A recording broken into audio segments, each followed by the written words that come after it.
We did it! Let's go, grinders! Share it out, baby. Let's do this. Oh, yeah!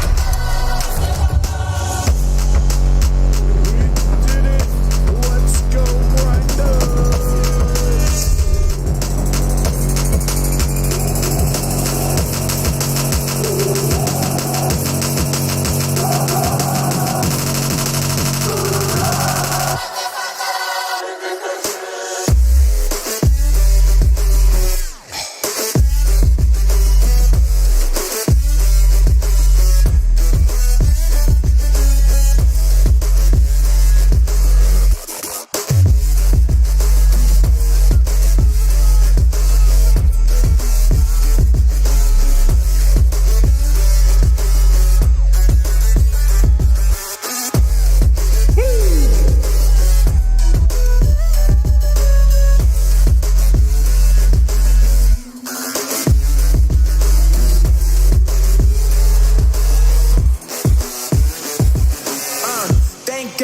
Brothers on the rise now. Endless celebrations all in my house. Levitating now, I'm super duper fly now. London boy, but DC where I reside now. Put the time in while you always yelling time out. And for critic, cause I know I'm coming with it. You were sitting, you were wishing I was handling my business. Now I got the ball like Harry Potter playing Quidditch. And my business is humongous, you would think that happens in there. Damn man, I'm all that, yeah, I'm all that. Looking for that whip, yeah, that what you call that. I'ma blow up in the summer, have him yelling fall back. And I've always been ahead like an effing ball cap. Man, I came in the game like, whoa. Got a couple chains on me cause I like gold. They told me I'm the best and I told them I know. Cause when I'm in your town, every ticket I sold. Yeah, they saying I'm the man. Facts, bro. Lot of haters, tell me where they at though. I'm the new pop, all I do is rap though. Want me on your song, throw a couple stacks, yo. Everybody wanna do the same thing. That's why we ain't on the same page. Do my own thing, and I maintain. Flow like water, so I'm going mainstream. I'm going mainstream. Flow like water, so I'm going mainstream. Yeah, I'm going mainstream. Flow like water, so I'm going mainstream. I'm going mainstream. Mainstream. Flow like water, so I'm going mainstream. Yeah.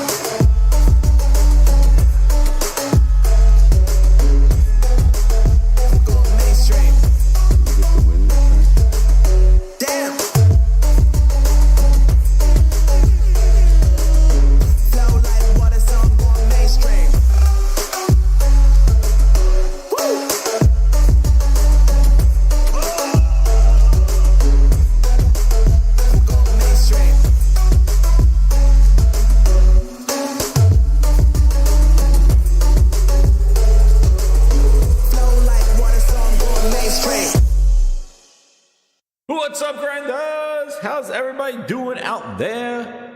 Oh my goodness, sorry about that. Oof. It's been computers, dude. PCs, computers, just getting things to work. I hope everybody can hear me out there. Hope everybody's doing well. Let me just make sure the sound, everything's working. Can you hear me? Did you hear that jam? Did you hear it? Phil Spencer! Let me know if the soundboard works. We're going to have to do a test. Testing. 1, 2, 3, testing. Phil Spencer! Phil Spencer! Phil Spencer! Do you hear it? Phil Spencer! Do you hear it? Let's go! Yes! Do you hear it? Yes! Yes! We need confirmation. The grindboard works. Yeah! Yeah! All right. I think we do. We got it. Now that's a unknown brain makafaka. I don't know how to say it, but I'll have it's in the I'll have it in the description. But yeah, it's a jam, man. Love it, man. How's everybody doing? Yeah. So does it work? Phil Spencer works. Okay, good. That works because you're not gonna want to miss this. Trust me, you're not gonna want to miss the stuff I've been. So I just to kind of update everybody. The last week has been chaotic. I got a whole new computer set up. I had to move everything over. I had to do all this stuff to it. I added a whole bunch of new soundboards. So you're gonna enjoy it. What's up, everybody? Let me do my shout outs here to everybody coming on in. 120 people walking right now. Thank you again. Bender Strings, Mary Wilcox, Ant Methods, Mr. Tennis, Irate Volcano. What's up? BU, Paradoxa. Shout out to you, man. How you doing, man? Tool man, tools are here, man. Now we can start. The tools are here. The tools are here. It is the longest. I know. I wanted to do another live show in the last week, but unfortunately I couldn't get to it this week. We are going to get a couple of them. Now 4070. Sorry, Mr. Tennis. No 4080s in this house. 4070. Right now, I had a 4050. I went to 4070, and I have a 980 Ti and a 3080. But I just went with the 4070 right now. But yes, performance has been great. Again, I'm not crazy gamer on this stuff, but it's definitely decent. It's getting me the stuff that I need. Oh my goodness! Thanks, hey Silver Grizzly. Shout out to you. A clown show. Okay, I guess he must be new here. You know what? Do we need to have I don't know who that is, but we have something for the clowns. Don't worry about that. So, yeah, what's up? How you doing? Yeah, boy. Claymore, Zuma, Wana. How you doing? Maniolis, what's up? NZ Gamer, RPG. How you doing? Jay, Josh Ayers. I know Josh Ayers are yelling at me. Open up these doors. But yes, what's up? 1440p Powerhouse. That's right, Mr. Tennis. Actually, I was able to get some games of 4K. Not bad. You know, I have 140. Yo, what's up, Frogs? How you doing? Just talking about my PC woes. What's up? Oh, man. I just had to move everything over. I got a new Just PC getting stuff. over whatever sickness, flu I'm getting over. Oh, my goodness. Oh, God. Still got a slight cough at the end, but, you know, weird, man. Like, I get a slight fever. Every once in a blue one, I get a cough. But it's, like, weird. It comes off and on. Oh.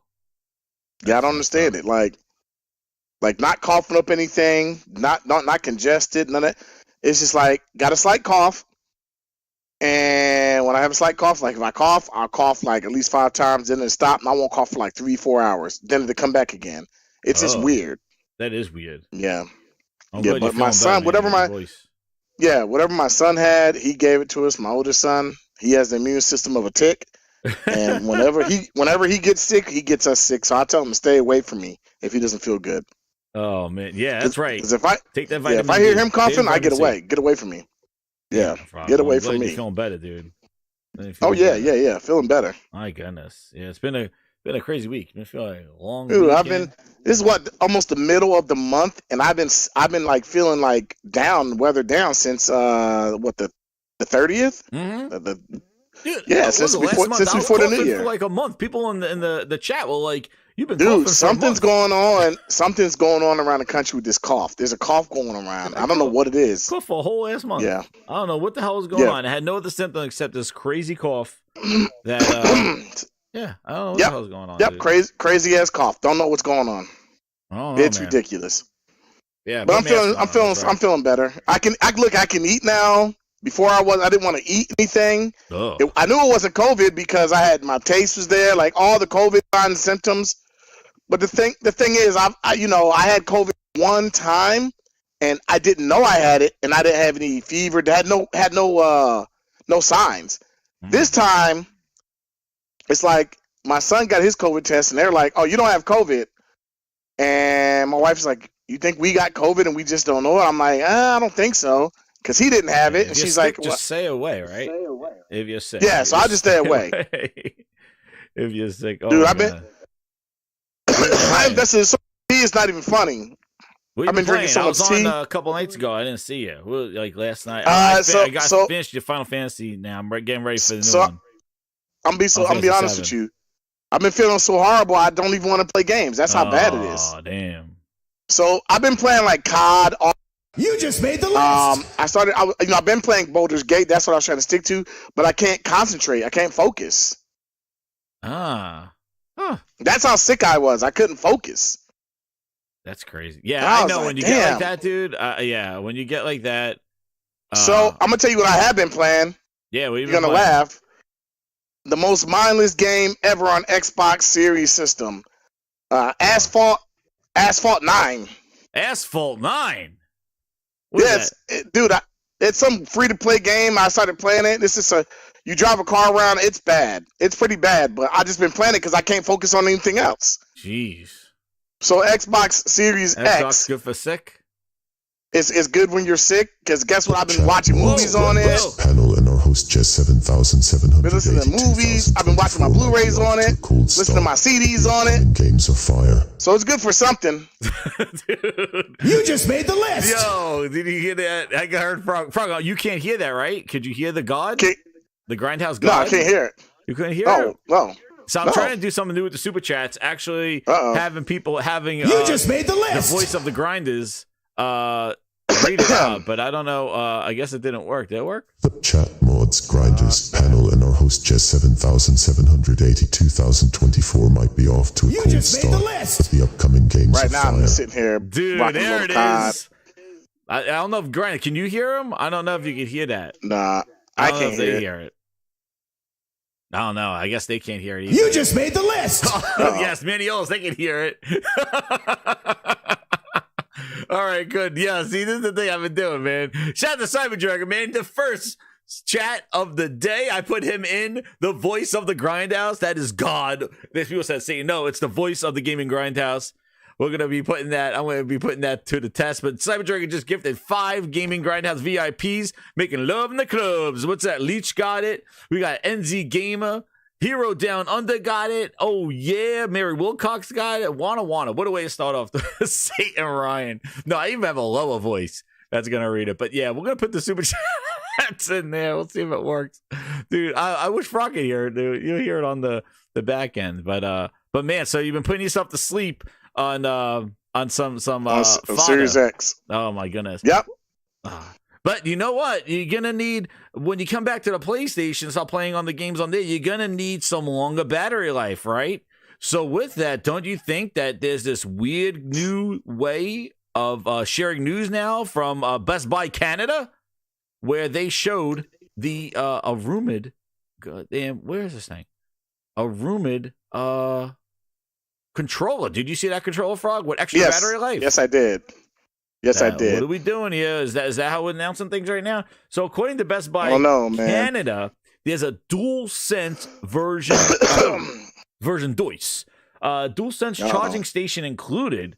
Offers a DualSense the Ocho exceptional 12-hour battery life. First off, what is the DualSense charging station included?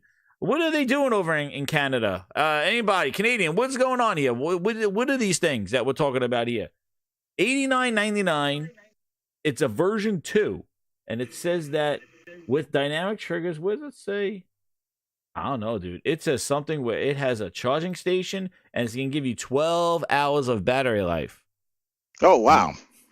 Hey, man. 12 hours of battery life, huh? Interesting. How is your battery life now coming up to like over 3 years, like on your controller? What do you think about it?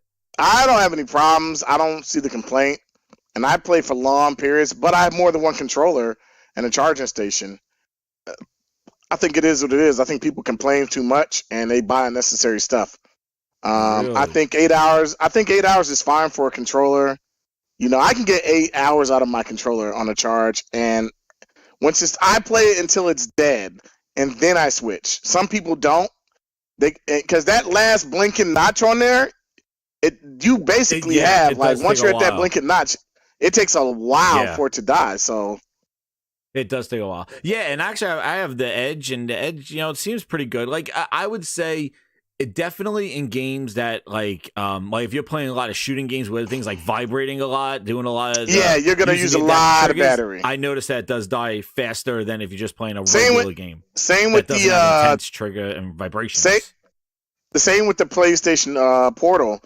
If you're playing a game with a lot of vibration, So you're playing RPGs, you really don't have a problem. You're good. No problem at all. You're good to go. Yeah. As soon as you start playing games like COD and Overwatch and all that, you're screwed. That thing's vibrating all the time. Let's see. Somebody asked me something. Somebody just said, would I recommend the Edge, Mr. Tennis? Yeah. Oh, no, that Edge controller is incredible. I recommend the Edge controller. I never used it with that USB kind of detaching mechanism where like it's for like esports, like if you want to click it on so it doesn't pull the USB cable out of there. But I recommend the Edge. Edge control is incredible. I don't use the back triggers, the flaps per se. I use the ones where you just rest. The little toggle buttons on the back. I use those. which are much more comfortable because you don't hit those in error like you do with flaps that are over there. But yeah, it's heavier. It's like a heavier controller than the other one. But the definitely Edge, is. I think the Edge is great. I haven't done any swapping out. I wish that they did something cool, like where you could be a little bit more modular. But like putting buttons. I don't know, putting like a different type of joystick on there or something like that. But they do. They let you. Yeah, I put it's a replacement. I put a knob. Well, no, you on did yours come with the knobs? Mine's came with the knob sticks and half nubs. Yeah, so I did the knob stick. I did a nub on my right, and then I did a regular one on the left. Oh, you changed? Yeah, I left mine the same. I didn't touch mine. Yeah, I want that PS3 stick on the right for looking around. Ah, yeah. That was better. Which I've always said that Sony should have gave you the option to say, because you got to realize from PS1 to PS3 they had the same nubs. Yeah. It didn't change in the PS4 until PS4. Which some people got so used to those nubs because they were convexed. Right, they were convex. Yeah. Which I don't mind playing either way. It didn't bother me. I was more happy that Sony finally got their triggers right. Oh yeah. That was more important to me than their nubs. Nubs. Yeah, I agree with that one. But yeah, I feel like the battery life it definitely is less when you try to do when you play games that are more intense with the controller, but otherwise I find that the it's not bad at all. Like let me ask you a question, Jazz. Wait, we got the voice coming in. The Claymores.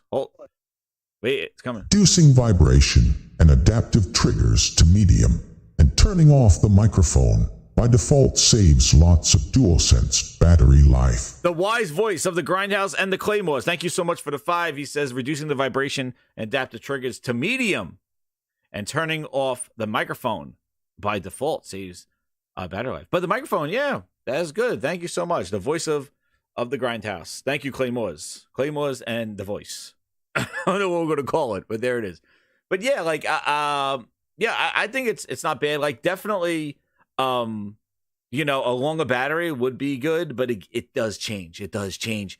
Depending on, there's so much going on in that PlayStation controller that, with those triggers, the resistive triggers, the vibrations on that thing, the microphone, the touch screens, all that stuff on there. You're my number one customer. You could take that stuff down and do that.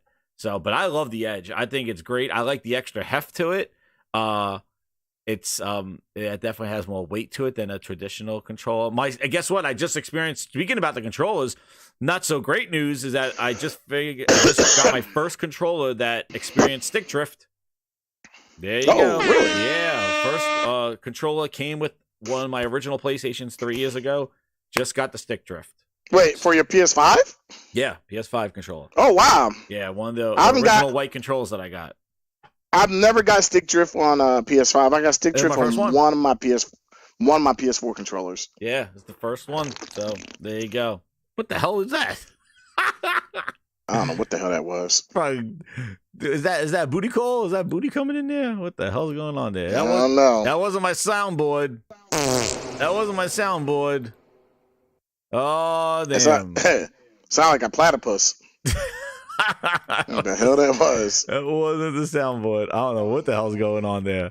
But yeah, but anyway, that's the control. So I don't know, how real this is. Best Buy Canada usually known for their leaks. I remember Jeff Keighley, Smuggling Grapes, talking about Best Buy Canada on that. I mean, Jez. So let's say it's real.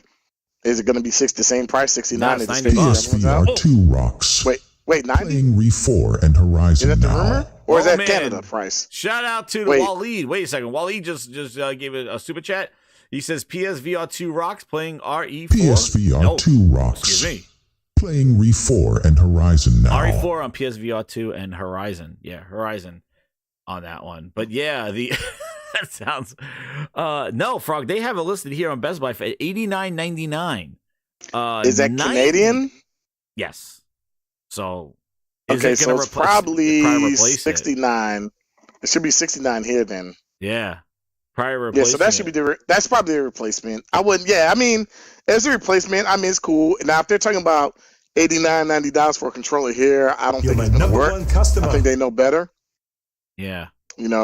69 is still pushing it, but if the Switch can charge freaking $69 for their little nunchuck nub things, and PlayStation can get away with it. Yeah, but actually, and it says here, Zuby, shout out to Zuby, he was here 2 weeks ago.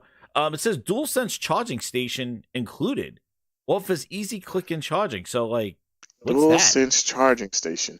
I wonder if it's something you sit on there and you just, I don't know. I don't know, man, but it's interesting. I don't know. It is interesting. Is it a Pro Pack? Key question: will the PS5 Pro pack in this controller? Zuby says yes. Oh man, I don't know. I don't know. This is weird. Let's see. Well, if they come out with a controller that has better, that's a good time to launch a version 2 of your controller, right? Not the Pro. It's starting to worry me. They're starting to do a lot of accessories. I know. They're starting to do a lot of Xbox things. Mm-hmm. We're having a lot of accessories. Let's go, Corey Balrog. Let's go. Let's go. You're seeing all the colors for the plates. They're starting to do a lot of Xbox things. Yeah. What's going on? What's the real deal? Ain't nobody got time We need some. Where's Corey Balrog's game? Let's go. Oh wait, Richard Farmer says that controller will cost about £65 in the UK. Says Richard Farmer, and includes the charging pack. I have no clue what the hell the charging pack is, but anyway, this went around the street. Shot the Zuby, put it out there. Let's see. I think Jim Ryan did have a comment about this. Jim Ryan confirmed it with his hold on. Jim Ryan did I think I got confirmation from Jim Ryan. There it Put that cookie down now! Put that cookie down now! Dude, whoever made these cookies, man. Thank you, Jim Ryan Cookies. Oh man, that's confirmation right there. Talking about Xbox stuff, Frog. We got Xbox toasters and we got Jim Ryan cookies. What are we? Oh my God! What are we doing here? We got Jim Ryan. I saw the toaster. I thought it was a joke, and it's real. No, it's a freaking real, dude. That's real. Crazy. If you guys think they aren't going third party and just being a publisher, you guys are crazy. They're taking over friggin' Williams and Sonoma. They got the refrigerators. They got the toasters. You guys got another thing coming to you. If you think that these guys want to stay in the game. Phil should have came out and said, "Excuse me, you know what, guys? Nintendo and Sony are not our competition. It's Williams and Sonoma. That's who our competition is. It's a Crate and Barrel. That's who we're going after. It's Sears and Roebuck. It's Sears. We're trying to replace them. It's Sears and Roebuck. It's a $40 toaster. Josh says. Well, these free Jim Ryan cookies, dude. That's some laser printing Jim Ryan cookies right now. Put that cookie down now. And it's not working properly. Did you see that thing? Hold on, we got it's that, pretty sad, man. Dude, that toaster. Where's that Xbox toaster here? I gotta look it up on here. I need an image of this thing. They say, there it is. Pretty damn sad, I'll tell you that. What are we really doing here? Somebody, what the hell kind of toast is that? Dude, it burnt the bagel. This is what gaming has gone to. Oh my goodness. Oh man. My little Fisher Price plastic toy. My little baby little Fisher excuse me. Toy. My little little Fisher Price plastic toy. Oh man.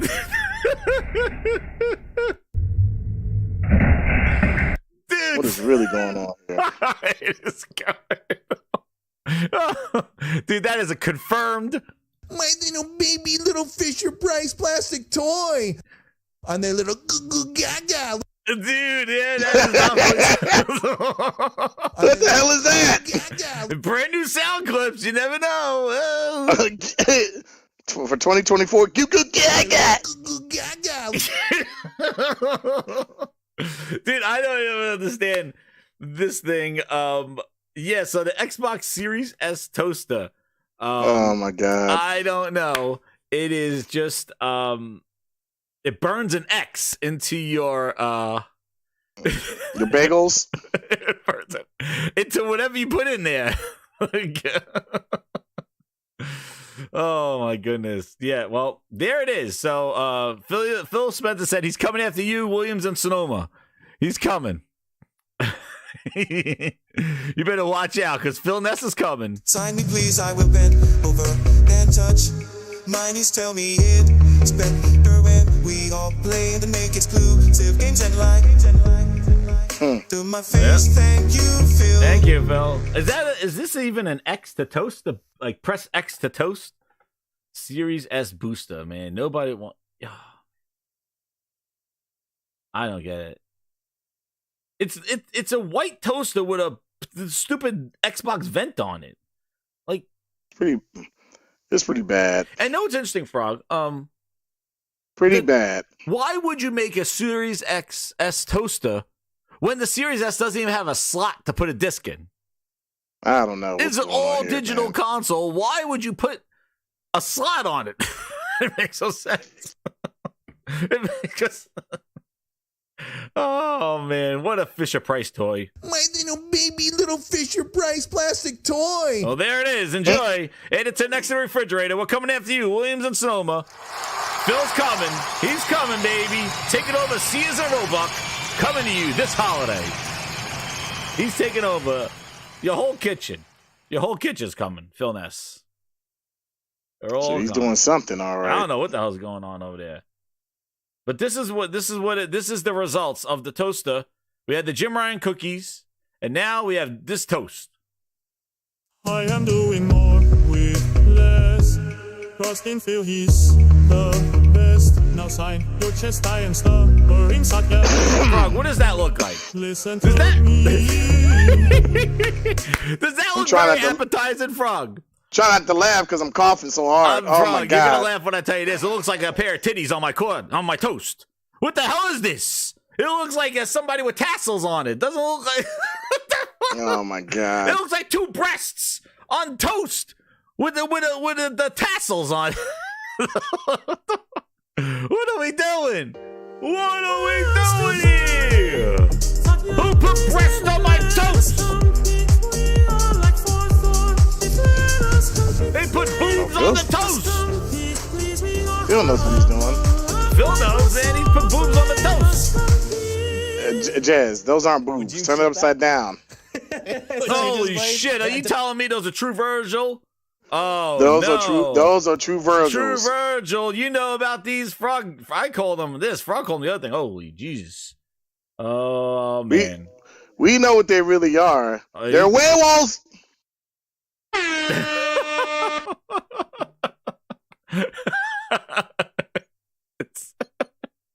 Dude, I don't understand what the hell is going on. This is just anyway. He got two. Well, there are your results of your toaster. You're my number one You customer. definitely got two. Balls. The Kermit Yeah, eyes. Kermit eyes. Okay. Oh man, the Kermit eyes. I You don't can know call what- them frog guys if you want, but that's not what they are. That's it. Frog called him exactly. That's it. He got him. Where is my Oh man, I some of my sound clips didn't make it over. Well, that's all right. There's nothing about there's nothing exotic about testicles on your toast. Boobs on your toast. Bootleg testicles at that. Bootleg testicles. Man. Whoa, who's this? Wait a second. This guy did a review? Him solo? I thought. No, keep it vertical. I'm not watching no box. I'm a freaking toaster. Oh Man, tell you what he shit. really likes. Oh man, I'm not watching no unboxing, no toasters here. $40. A testicular toaster. Holy crap!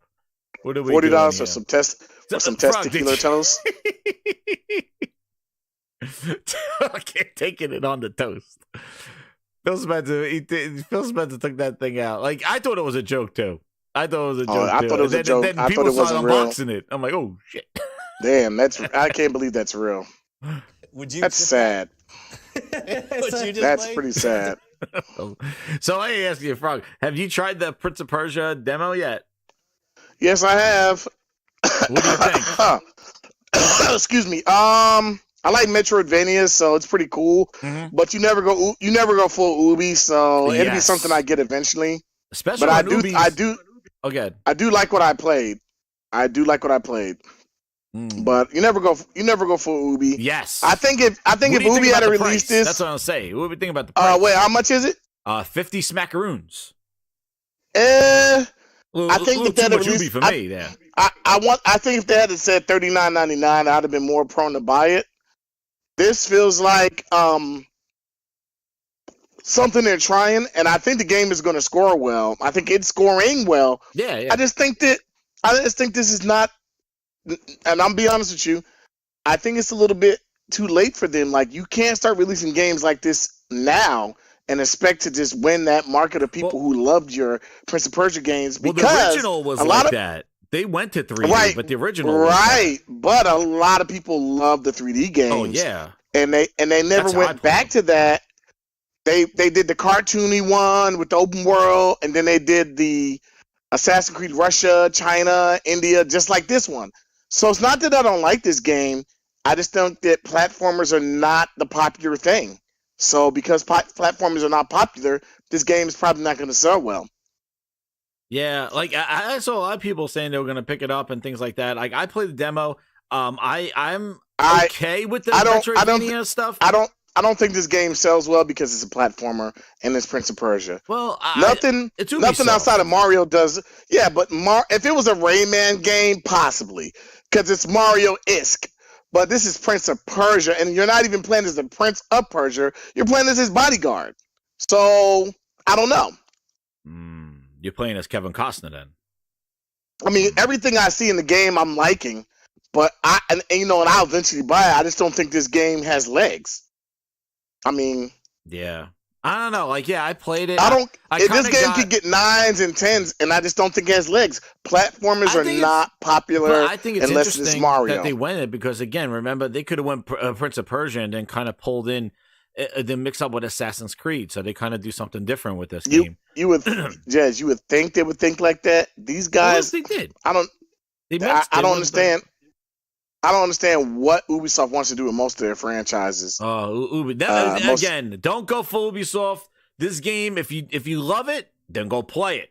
If you love it, go play it. But never go for Ubi. It is a polished game. Like it definitely has a unique art style to it. It definitely has the combat and stuff is pretty good. It has definitely the it has that kind of what was that other game that I played? Like now I missed the game. Dude, it reminds me of. I'll be honest with you. It reminds me a lot of like what they were doing Rayman in a lot of ways, and I'm like, I don't have a problem with that, but like, damn, just make another Rayman game.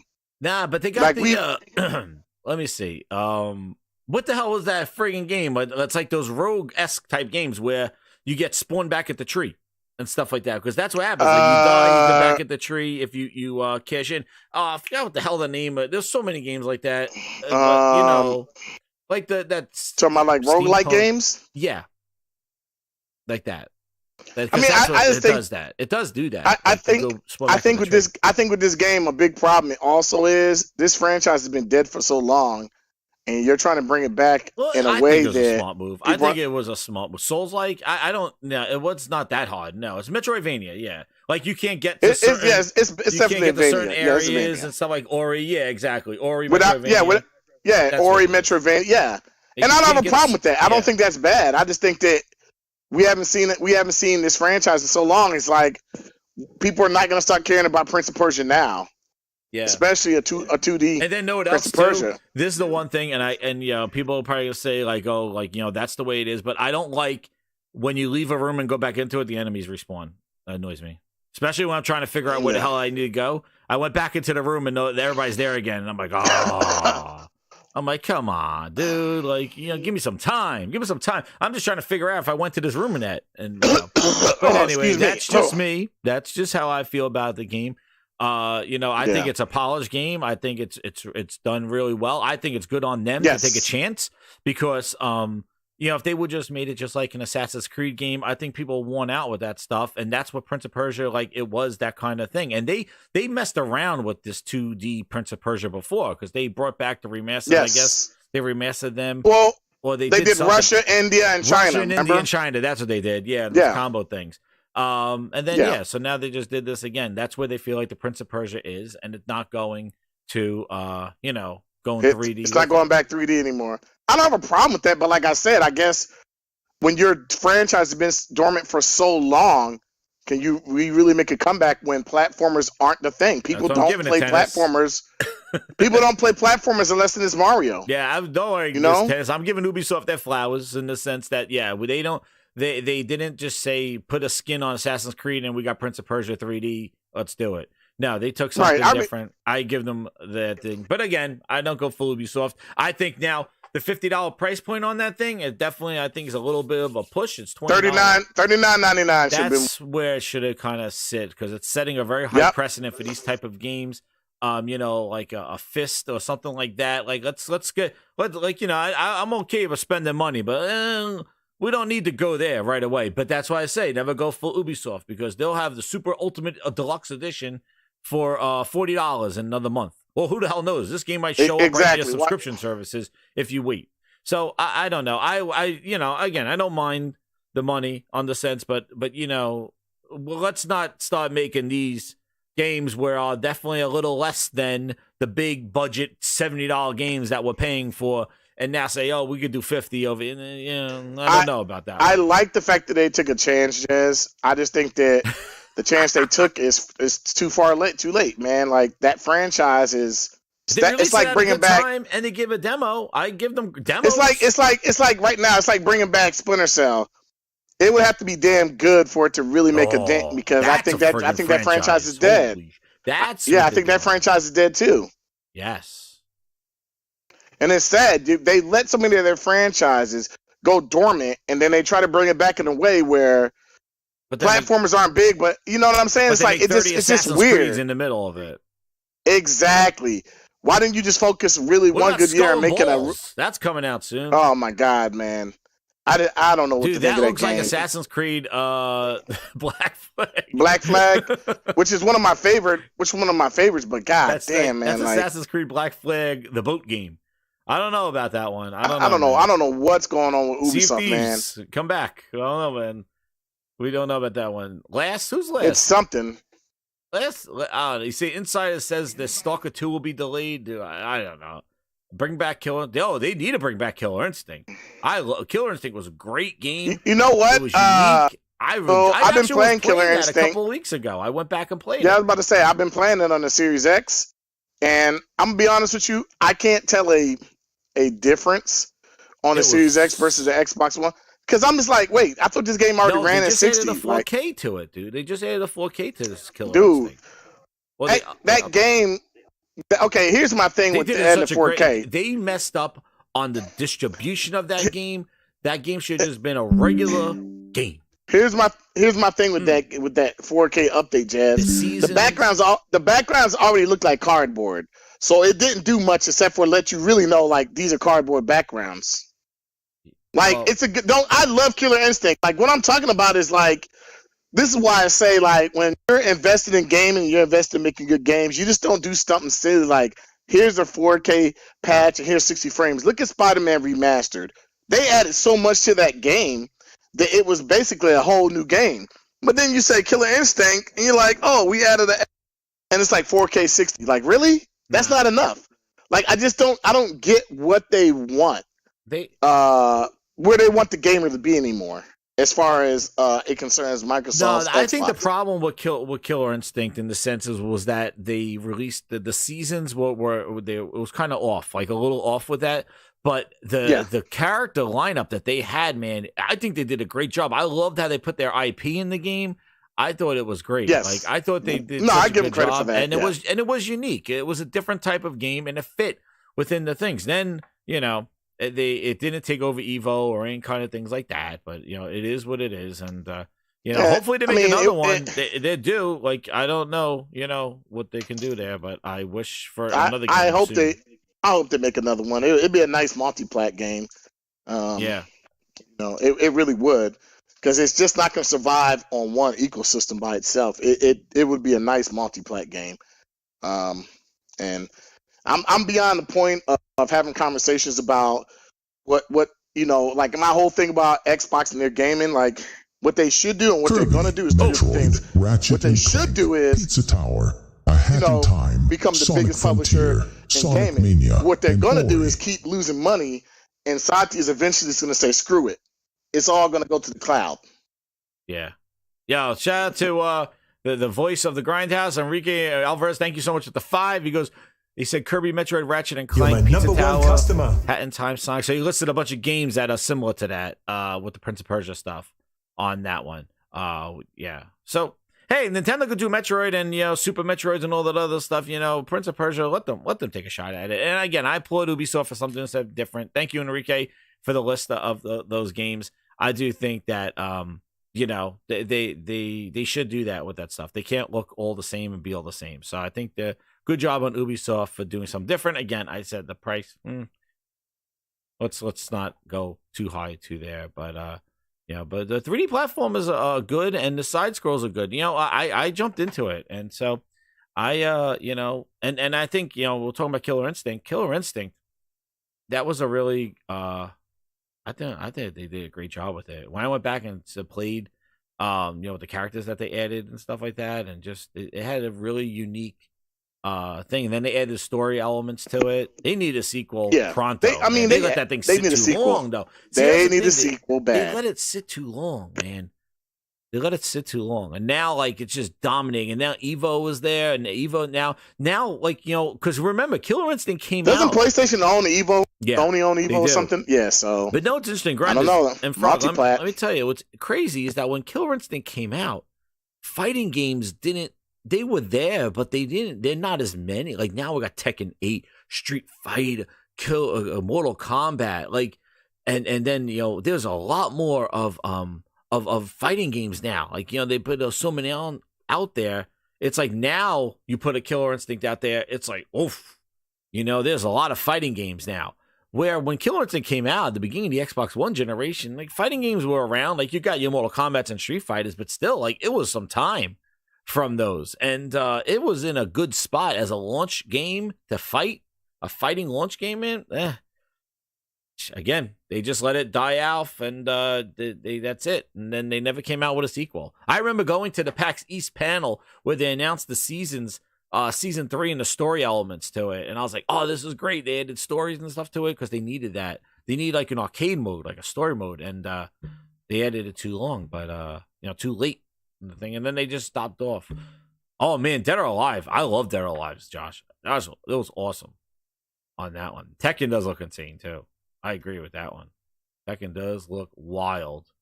And, and Enrique, I forgot to say, the 20 there, celebrate their 20th super on a live stream. Thank you so much, Enrique. That was your 20th super chat for the Grindhouse. Thank you on that one. So now, this article came out, Frog, this other one that came out, and it told us something that nobody kind of knew. And, sarcastic. In the sense here, PS5 players spend more time playing single-player games than multiplayer ones, the leaked documents suggest. Well, slap me on the ass and call me Shirley. I don't think we need leaked documents to tell us about this one. Allegedly, the leaked documents indicate that the PlayStation 5 user base has consistently put more time into playing single-player titles. So this was with the leak or the breach that happened over 1.3 million internal files. And the data continues to filter in even now, saying that the engagement numbers show single-player and multiplayer games have performed on the PS5 in the last 3 years since release, as shared by a Twitter user. But let me ask you a question, Frog. It says in the last 3 years, right? Right, Ryan? Shocking. It said, in the last 3 years, what games came out? Was there a brand new, incredible multiplayer game that came out in the last 3 years? Has there? Has there been an incredible multiplayer push in the last 3 years since these consoles launched? Exactly. Crickets. There has not been. The multiplayer that's being played today is the same old multiplayer that was being played last generation. It's just carryover. All the new stuff tends to be single player games. Elden Ring, your Demon Souls, your Spider-Mans, your Returnals, Ratchet and Clanks. All Sony release was that. So really, where has been the multiplayer innovation? There hasn't. It's been all games as a service. Buy my battle pass. As Porter Rock said, grand opening, grand closing. That's where the multiplayer adventures have been. It's been all like, oh, check out the service game. There it goes. You know, Jez, that's where it's been. I was gonna say, I think they've tried to, because if you look at some games like Baldur's Gate or excuse me, Elden Ring, they try to add multiplayer elements to some of the games that, you know, but I just think that people tend to still play those games mostly by themselves. And so I think that if you get a game like Baldur's Gate and you're playing it and you hear about it, very rarely do you hear anybody talk about the multiplayer element of it. Because Baldur's Gate's not like a World of Warcraft. It's not like an MMO. Like, it's just like co-op in the sense. Yeah, no, I mean, you can play through the whole game with three of your friends. A lot of people don't know that. And what's crazy is same with Elden Ring. They show you these commercials, and you really don't get the understanding that you can actually play. I know people when they got Elden Ring, they never played. It was their first time playing any kind of Souls game. They didn't know you could play with other people in the game. They couldn't understand. Yeah. Why they was like, I can play with other people, and I was like, yeah. They was like, I didn't know that. And, it's something that I think a lot of games, even if they have a multiplayer element to it, it's not really pushed as much. Yeah. Whereas but Call you're of talking Duty, more about you co-op, don't. though, Frog. I'm talking about, I said, Swagbag said, the true multiplayer. You're talking about games, your traditional multiplayer. You're talking about like your Call of Duties and your Fortnite and all that kind of stuff. Where has been the innovation in multiplayer stuff? Like, where has been that big multiplayer thing that everybody must get? It's not. It's all carryover. No, it's been the same. So people same say games. Fall Guys. I'm seeing people say Fall Guys, and then Swagbag says he says here you see true multiplayer games, they get trendy and then die off. The finals that play base is going to dim down. I'm sure it was the hot thing, but there really has not been an incredible multiplayer stuff that you look at it and really the unique offerings. Nonetheless, the unique offerings, especially on PlayStation, have been single player experiences from PlayStation, and also the games that look at Hogwarts Legacy. Look at the games. Like, I'm going to tell you what's going to change everything is GTA 6. Like some of the games, some of the games we got, like I said, have multiplayer elements in it, but it's not really like I'm for talking instance, about a must Ghost play. of Tsushima. Ghost of Tsushima is a good game, but it's mostly single player. People don't play because of multiplayer. Yeah, I'm talking about. But what I'm saying? Multiplayer is just as good. Yeah, I'm gonna tell you the one game. Must play multiplayer games. I can't think of the one any. game that Call of Duty is the only thing I talk about. The one game that I think that will take or that could change things will be GTA Online, GTA 6 Online. If that has some incredible kind of thing, I think that's going to that's the next game that may take the multiplayer world by storm if they do that.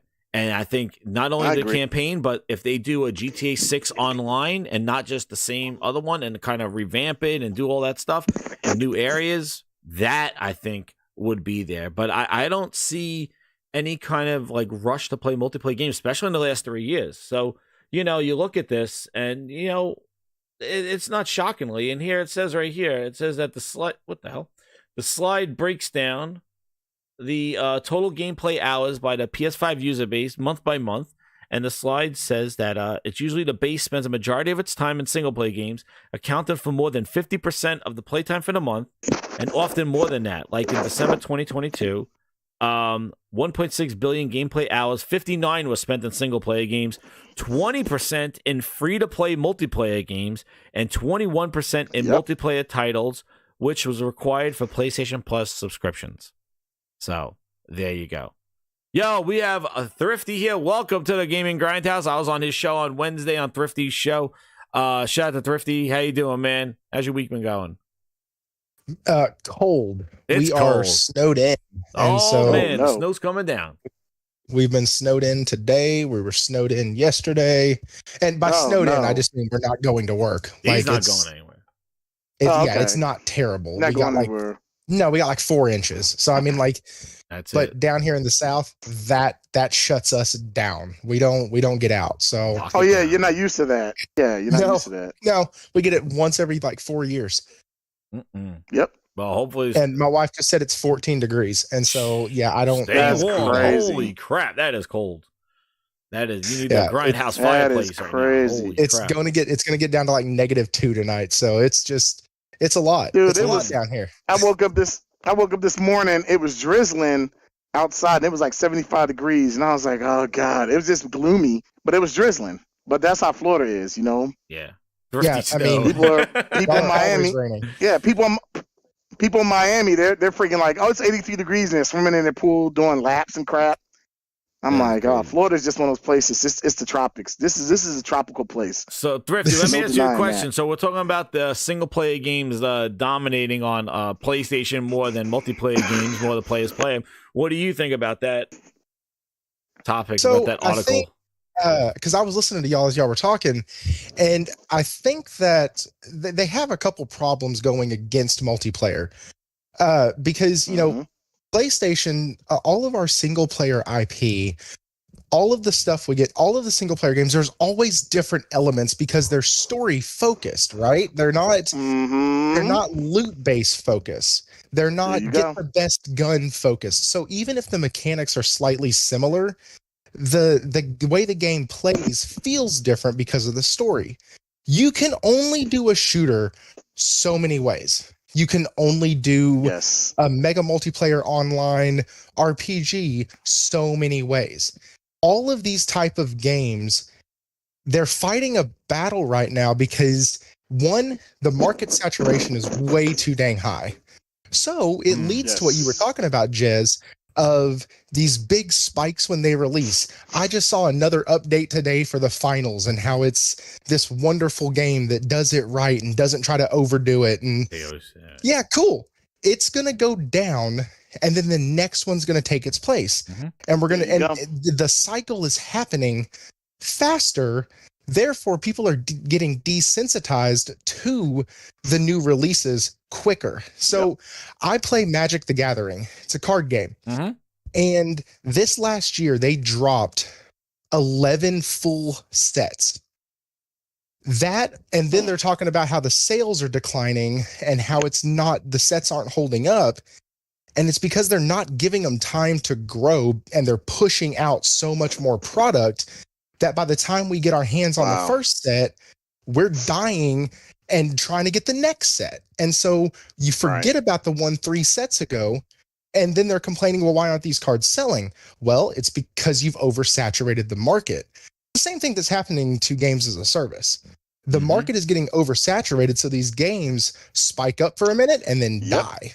And they spike up for a minute and they die. And I feel like people go out of their way a lot too to extra hype it. Oh man, remember Multiverses? How they had Twitch guys already playing it, the guys and girls playing it. Oh my gosh, I remember that. Oh my! I said that game was gonna die so quick, dude, man. And then they were playing it in beta. I saw the depth of that game. And the thing is too is that I think like with the finals too, like I think there's some cool elements in there. But again, destruction and I really love that. I love the elements of that stuff. But I was just like, oh man, I would like this in another game. I want this, like, I don't want just because that's its little thing is that it's a has that destruction where you could drop a level like floors on people, you just blow up things. I just like blowing up things on there. You could drop the whole building. But you're right, what Thrifty says, like, and the other issue too is that because these multiplayer games come out, there's a lot of head turning where people are like, yo, Thrifty, you playing this? Frog, you on this tonight? You doing this? And when people go like, nah, man, I'm playing something else. Oh, man, should I not buy that battle pass? Dude, what are you doing over there? Like, everybody's just like, yo, is this the new thing? Should we get... And it's like, I don't know, man. And then, until people are like, oh, this is a must-play. Everybody's playing it right now. Rogue Company was like that. I remember that. Like, your Rogue Company. We were playing that a lot. I love that game. Right? But where is it? Like, it's being played, but like it doesn't have the level of hype. It's not right. So you tell me seasons and content can't get Rogue Company to be like up there. Like it's there. By the like, time Rogue Company got seasons. No, I'm sorry. Go ahead. No, yeah, Frog. You played a lot of it. We played a lot of it too, but you Well, stuck with it longer. Yeah, I played it so much that I platinum PS4 and the PS5 version because I played it that much. I love the game that much. But look, Swagbeck said by he the forgot about that time game. the game, we were playing that game like every yeah, night. by the time the game got like seasons and battle pass and all that, I was like, okay, what else can you give me? Like, I've seen everything I can see in this game. And, you know, I played it when I say so much, by the time the Dr. Disrespect level came out, I had already platinumed the game. Wow. Because I loved it that much. Dude, Leech just dropped another one that mean you played tons of Splitgate. Oh my gosh, dude, I played so much. Splitgate, yes. But like I played it on my Ally, my Rogue. Like I played that on my mobile thing, the Splitgate, just to mess around with it. But that was such a great game. But and you know, it's such a good game, but I agree. I think that some of these games, they can't come out and compete against these Fortnites, these Apex Legends, the Destinies. Even though Destiny gets shitted on a lot, it's still a very popular game. It's still in the numbers of people that are playing it. You know, I mean, when you're down in the numbers, you're like, man, you know, like I'm pretty sure if you look at the numbers of Rogue Company, probably more people are probably playing that than Halo Infinite. You know, I will probably bet money on that. But what I'm saying is, it's not because Rogue Company's a better game than Halo Infinite completely. It's just that, you know, it just happened to tick the mark on a block and it's there, but it's at a point where it's in a market that is so saturated with these types of games, and it's like, okay, what do we do now? But that's exactly what Thrifty said. Now? Like there are all these ups and downs with these multiplayer games. The same with the game we're just talking about, the finals, right? I played it. I love the game. I was like, this game is cool. I just don't see the longevity in the game. Yeah. I don't see it. And that's the other thing too, that the problem that we're having with multiplayer games is that and I think it's funny, we go way back to when Horizon, the first game released, and Zelda released, and Phil Spencer, go back to Phil Ness when he's like, single player games don't have their thing. Like, remember, they don't have that impact that they used to have anymore. Right. Remember, and he had to take that back like a year later after like he realized that, you know, he was face down, ass up, making stupid claims because he didn't have any single player games at the time. But no, what I'm gonna say is, you know what changes the this? Thing is, though, I'm gonna just tell you what the thing with single player games is, that the story, like, it doesn't depend on who's playing what, like what's the hotness right now. Like, you could just go, if nobody's online, you could have fun. If people are online, you could be in a party chat, you still could enjoy the game. You don't have to wait. If there's nobody online, you're not gonna, that multiplayer experience is gonna be totally different. It's more related to like the who's on, can you find the game quick? There's a lot of outside impact to your enjoyment to a multiplayer game. All my friends on playing the same game I'm playing, and we having the same experience. You don't have that. And I'm gonna tell you, the one thing that will change this, and this is why I don't think that, and I'm happy this whole report came out, because there's one thing that would ultimately change this on PlayStation side, and we know it's not gonna happen, and people were saying it's gonna happen. We know it's not gonna happen. For Call of Duty to be exclusive to Xbox and PC only and not be on PlayStation console. That's the only way this changes. The reason I say it changes is because now when you don't have a game as big as Call of Duty, it stops selling as big. Especially if it's only on Xbox, it just doesn't sell as big. If it's thrown in the Game Pass, it's going to do less numbers. The reason that they have to keep Call of Duty on PlayStation, they will indefinitely keep that game there, is because they know, regardless of anything, it doesn't matter what we own, this crap does big numbers. The minute we take this and say it's only on Xbox, it's only in Game Pass, we just killed probably 60-70% of our user base, because PC players don't play Call of Duty as much as console players. I don't know why people think that they do. They don't. So the only way this drastically changes, the day that they say Call of Duty is no longer on PlayStation, it's only here, it's only on Xbox, only in Game Pass, then you'll see these games that come out that are new, like, you know, the finals and all this, have a chance, because now people will say, well, let me try something different. I answer your question, because Call of Duty sells every year, people are going to go there and say, it's guaranteed to shoot and play like I remember it, and it's their go-to game. Dude, Call of People Duty, are less inclined to play games like the finals and all these other World Company. But even Call of Duty has Call of Duty hurt itself in the sense where it gave that Warzone out for free to play, where they saw the battle royale money. They went that way, and that kind of it definitely, I felt, hurt the multiplayer offerings that was so unique each year, because that's the difference with Call of Duty. It's like each year had a different Call of Duty experience. Like it was Black Ops. It was like a different vibe to each year. You had Black Ops 3, you had Ghost, you had Black Ops 2, and all of them felt a little different. You had the Modern Warfares. Like now with Warzone, you get, hey, here's a free to play. Enjoy, which that's fine, but you do lose some of that identity. But that's also why I don't like games that take their identity in multiplayer, but I love games that give you multiplayer as an option. So like Returnal, Returnal, Outriders could be played multiplayer. It was meant to be, but also had an offline. That was actually really fun, and you could do runs yourself, and you could play it by yourself, so it was an option.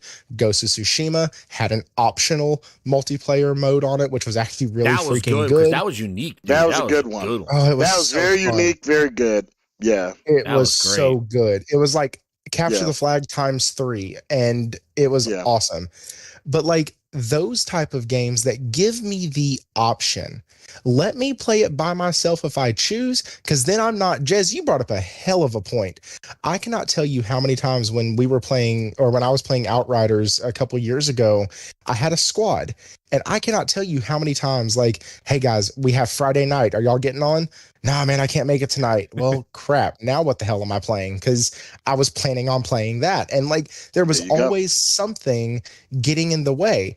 I don't have that problem when I play Spider-Man. Like, I just Final Fantasy 7, man. I know, like, Frog wasn't on. I was like, you know what? I'm going to just finish up this game. And, I didn't need, Warren being a multiplayer or anything. But, man, you play with randos and you're in trouble. Like, that's why another thing, too, is like even like a Fortnite does well in both team and single player, because you could just go by yourself and just do. That's why those battle royales were more appealing, because you could just jump in without a squad and just do 1 versus 100.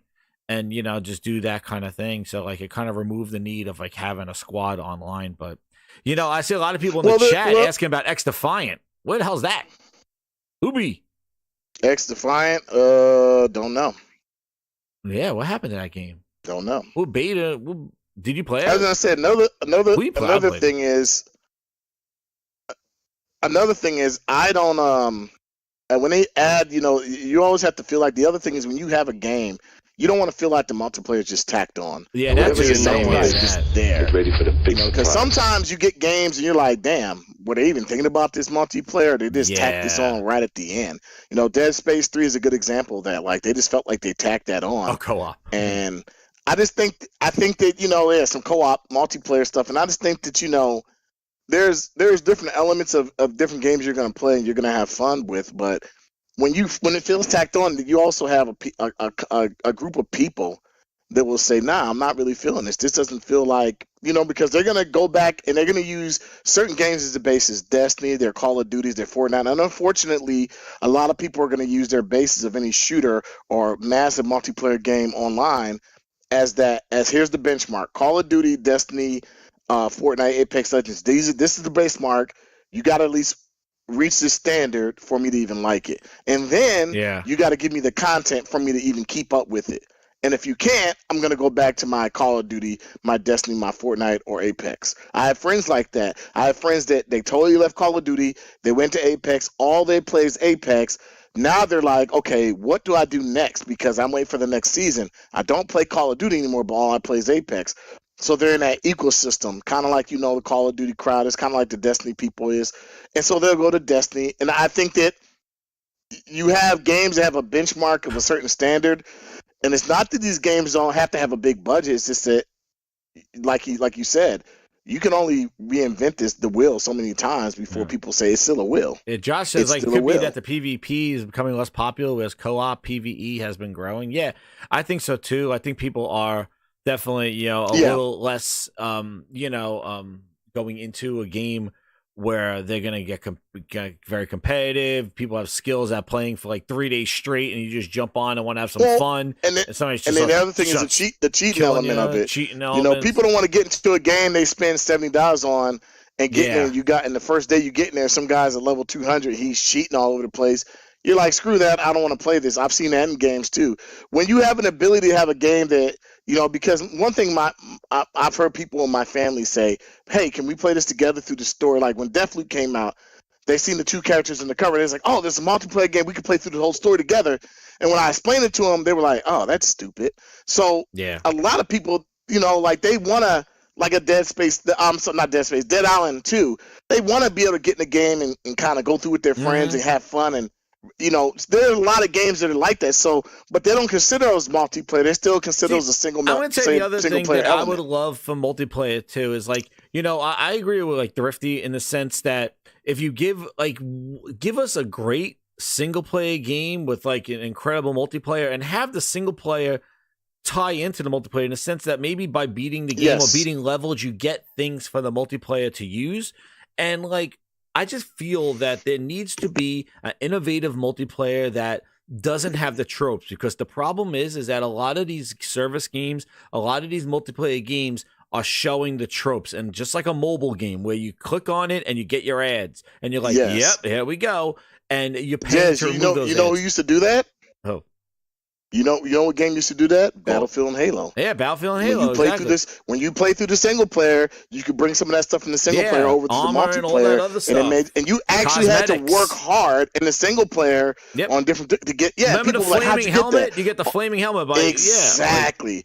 But games stopped doing that because they want you to pay money. Pay for it. Money. Give me. But see, what they don't. What I'm going to say is one that they don't realize is that these tropes that I'm talking about, that when you see it, it's like, okay, you could just see the screen. We saw it when we saw The Last of Us. I see people talking about The Last of Us factions and that screen where it's like, yep, this is a service game where it had Battle Pass Season 1 and it just has that look, that Fortnite front page or that free-to-play service game front page. And it's like, those now have people kind of have an expectation, and they most likely they're negative expectations because they've been either shafted before on these games, or the question is do I invest my time into this game? And what they don't realize is that if you give people some great content, they want to spend more time in your game and then experience the multiplayer.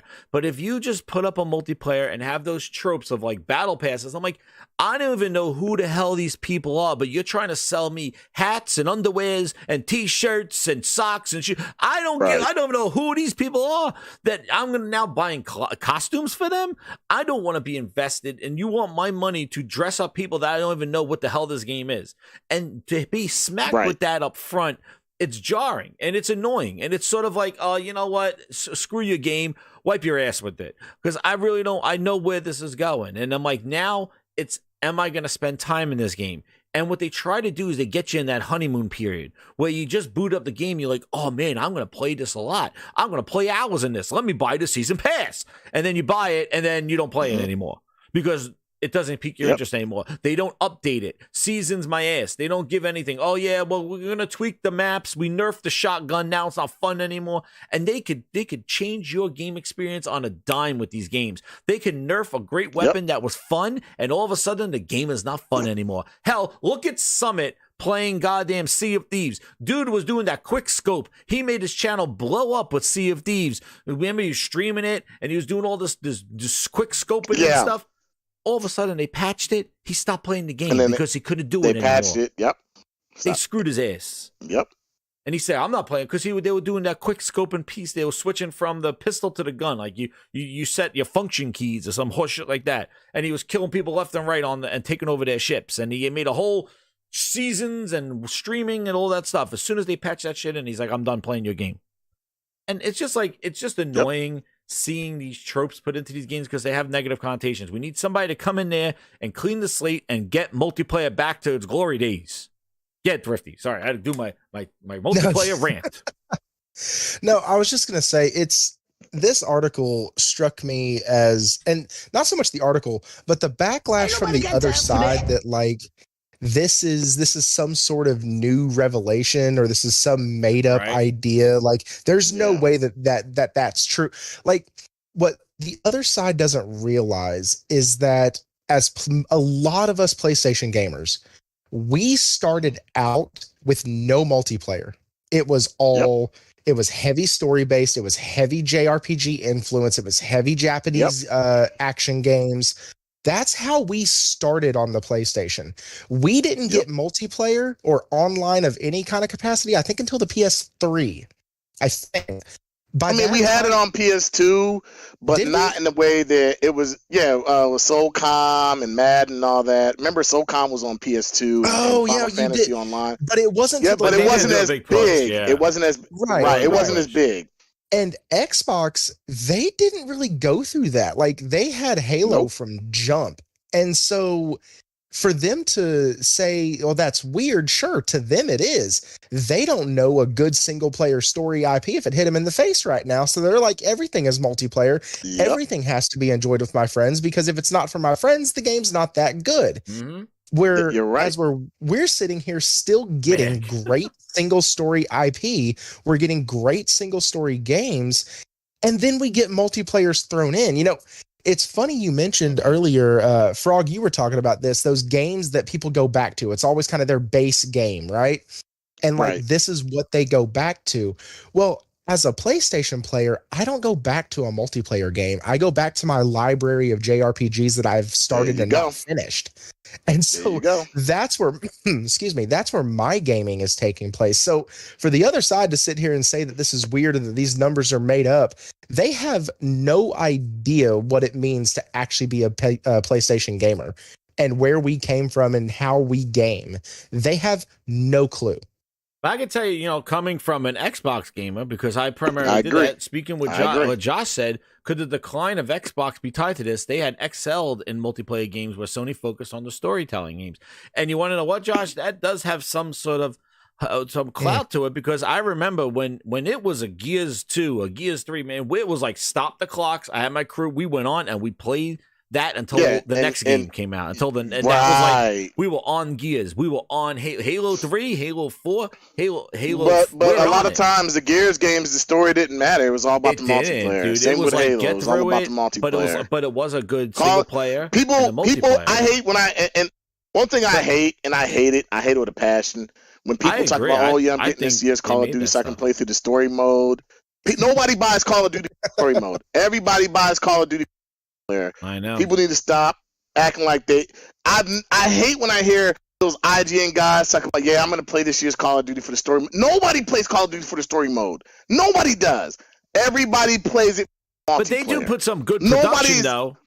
I'm not saying they don't. But what I'm saying is, since Modern Warfare on the 360 and PS3, that Call of Duty's always been about the multiplayer. You want to see what changed from last year's multiplayer. I'll never forget when Modern Warfare 2 came out, and we were so enthralled, like, what changed with and that multiplayer was so drastically different. It was so much more stuff you could do. It just blew our mind, and it became the staple in the Call of Duty community for the multiplayer. People would be at midnight launch, like, man, what's your gamer tag? Hey, when you get home, hit me up. No, we're gonna get on. You're right. Nobody was like, hey, play the story mode. Nobody cares about the story mode in Call of Duty for the most part. Everybody's playing the multiplayer now. Everybody's playing Call of Duty's Warzone because all these basketball players, football players, when you see them streaming, all they're playing is Warzone. They don't even care about the Call of Duty game. They just care about the free to play element of it. Because it's become popular. We will see. You know, they pulled back on a lot of their service games, some of the multiplayer stuff. They have a couple of multiplayer games coming out this year from them, a Concord and Fair Games. We'll see what that is. Fair Games looks like a Payday 4. I don't know what's going.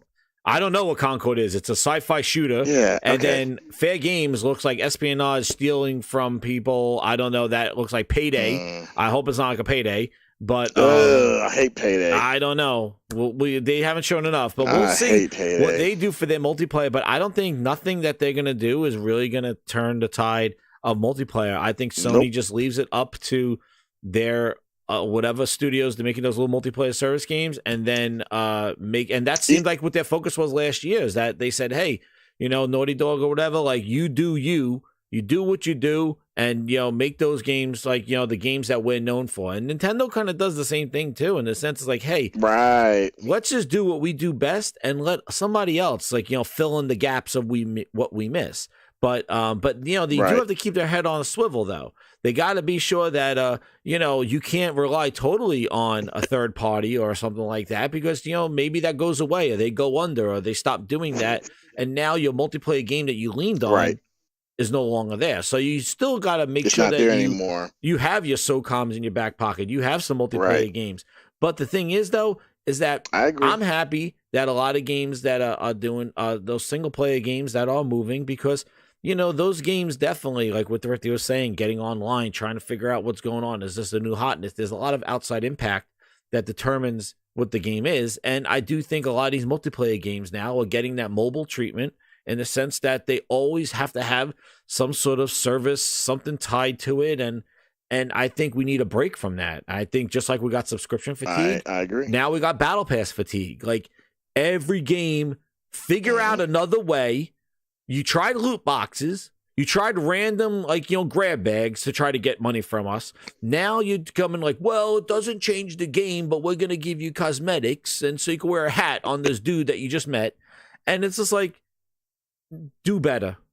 They're going to have, it's going to hit, and everything hits a peak. It's like sign up with this account, and if you sign up with this account, you get some free skins, free clothes for your skin. You're not Fortnite. And I'm like, I don't get that. Nobody cares anymore. Nobody gives a shit about having the guy wear a shirt and tie when he's running around with a gun. Like, I don't care.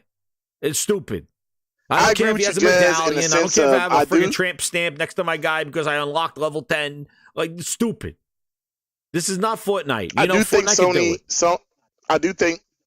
Sony's PlayStation needs maybe one or two good online games. And what I mean about that is, like, you said something that made me think about Microsoft's Xbox back in the day with the 360. They were so good in certain areas, and what hurt them going into that Xbox One era is they didn't own a lot of the IPs that they were on their console. Number one, they didn't make a lot of single player story element games. They were the dude box, the multiplayer box. And Sony was kind of known for the storytelling, The Last of Us, the Uncharted, and that kind of stuff. Yeah. And I do think that is ultimately what hurt them, because then when they started trying to have some games that had story elements, people didn't want that. People were like, "Yo, where's my multiplayer? How can I play with my friends in this game?" And when they had games that would come out, like Ori is a good example of a game I think is very well done, that I think it would have did way better on a PlayStation than an Xbox. And I think this is because PlayStation players will play a game like that. Switch players somewhat. But I just think that what happened is when they started getting games like this and they started owning these franchises, it was kind of like, what you guys doing? Where's my next Gears? We got like they didn't own Gears. They didn't own Gears, and then because it was going to go multi-plat from the to the PS4 and all that. And then it was kind of like they were like, we don't care if this franchise dies, we'll do whatever with it. And we just, as long as we have Gears and then Gears, and we keep giving people multiplayer, it doesn't matter how bad it is, they'll stay. And people said, nah. Good. We refuse. So I agree with you. I do think that PlayStation Studios needs at least one or two multiplayer type games. Hold on, we got one or two good ones. All right, fine. Wait. I wish you guys could hear the voice of the Grindhouse. Shout out to the Xbox fans trying to flip Xbox going third party like it's saving. Sony's 2024 lineup. 2024 is big year for PC/PS5 and Switch gamers. Shout out to Wanna, man. Member 4 months said the voice of the Grindhouse. Just write his thing. I gotta see if I find a way so everybody can hear it on the chat, so they know, like in the Discord. I gotta figure out how to do that. But you hear it. I'm glad they hear it. But yeah, thank you again, Wanna. Remember 4 months on the thing. But yeah, jumping into this multiplayer thing, it is kind of crazy. But jumping into the rumor mill here, and we're gonna go down here for the last few topics here in a sense. So this rumor came out, and again, I'm kind of done with this rumor in the sense that the official launch. So according to a lead global audio electronics company, teamed up with AI Shock to redefine gaming experiences through cutting-edge AI technology. They listed in their press release that the official launch of this AI enhanced technology is planned to coincide with the Switch 2 coming in September 2024. September. Okay. So this is the rumor mill of this AI shock software that now they're saying that the Switch is September. If that is true, the PS5 Pro coming around that time. But what do you think about a Switch 2 or Pro coming out? I think we'd know that this is kind of makes sense. September. We weren't thinking early in the year. You know, I know there was some rumors saying the Switch comes out early in the year, but I know this AI pushes. That's another annoying thing too. Do they have any major games coming out between now and September that we know of? Anything major? Not that I know of. Not that I think they released most of their major stuff going into the new year. You know, I can't think of anything major that we'd be like, whoa. I think that Nintendo released Game Shock. They got everything out the way. I think they got everything out the way to maybe get ready for their next system, and hopefully they get the name right. Hopefully they get the specs right, and I'm pretty sure they get the price right. I just hope they get the name and the specs right. Price is right. I don't need them That's to my overthink this. It shouldn't be that hard. Yeah, Just don't call overthink it. Switch 2. It's like just Switch 2 or Switch Pro or something. Like, be simple. But, like make it simple so people understand it's the new thing. Right, guys, I got and it has to be it has to have certain elements. Backer compatibility it has to have. If it doesn't, they're dead in the water. They're dead in the water. But I heard something about the Nintendo Switch. Hold on, I got a exclusive soundbite here. And they're killer games. It's the little Animal Crossing. Oh no! My little baby, what the fuck? And they're killer. Oh shit! It's the little Animal Crossing. And their little gaga. What the hell? Fisher Price plastic toy. I don't know. You think it's gonna sell? I don't know. Hit that like button, grinders! On their little goo goo gaga. On your goo goo gaga. On your goo goo gaga. They got the.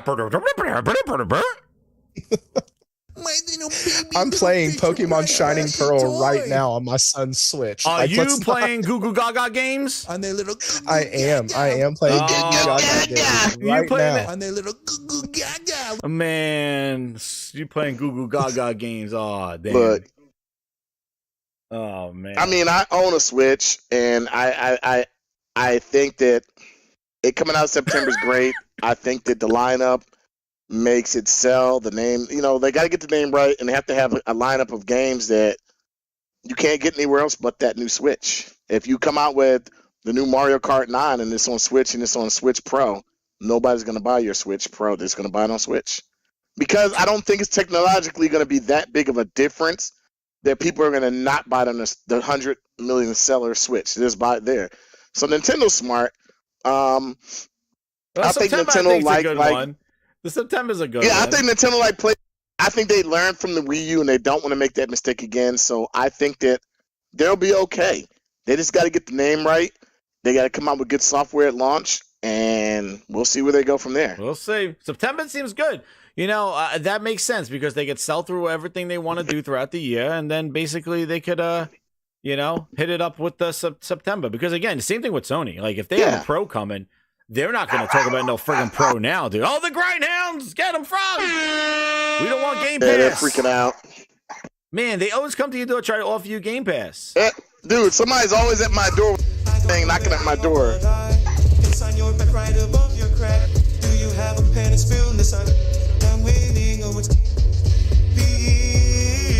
Now, when we go into the topic now, we're going into the grind. Just hit that like button. We're going into fans respond to Xbox games going everywhere rumor. Man, the fallout this past week has we got to talk about this. Absolutely astonishing. It's been some funny shit. It's been some funny shit. But amidst this funny shit, before we get into this, somebody celebrated a birthday. Aaron, I'm sure you had your ass signed with his birth date on your ass, but let's wish him a happy birthday, everybody. Happy birthday, feel nice. Where are the free games? You are a filthy command, Xbox, happy birthday, Philness. Aww. Wishing them happy birthdays for lying about everything. Philness. He's still learning. He's Still learning. He took it on the chin. Sign me, please, I will bend over and touch. Mineys tell me it's better when we all play and make exclusive games and lie. To my face, thank you, Phil. So, if you didn't catch the news, this whole rumor about Hi-Fi Rush going on a PlayStation and then Sea of Thieves was tested on a possibly going to a PlayStation, all these, and then like it's true, I heard it, it's true, all this stuff. Well, people ran wild with this rumor, and again, I think because a lot of other people who technically cover Xbox or have the ear of the rumor mill kind of corroborated the story as well. And I heard the same thing and now the people that they would run to say it's okay are the ones telling them that man may be true. And that's where this thing just blew up. And it got to points where people were just going, stop, enough, stop, enough. Like they just wanted to just have enough of this thing. And and talking about on their little plastic boxes. So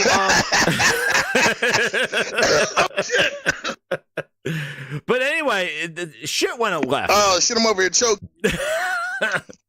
Oh shit. Shit went left. And so like basically but the one who kept strong of this whole thing, one who held his own, was a good old Paris. Spewing that. Mr. Danger Zone. Yo, Frog knows he lives in the danger zone all the time. But Paris, the one who lives in the danger zone, he's the one that held the line and said, guys, it's not true. Even though this dude is the one who was holding up goddamn Horizon on PC going, when everybody plays, everybody just do more. But now all of a sudden, he's becoming this guy who was exclusive games. Let's hear what he has to say to help everybody cope with what's going on. If it's real or not anymore. What's up with Project Tatanka and that Halo Battle Royale? Like, is this real? What? Halo Tatanka? This is not the clip. Anyway, rumors have that thing is a crash, but we're not covering that right now. Paris, where are you? Here he is. That was the wrong one. And put it on more platforms. There he goes. You know what?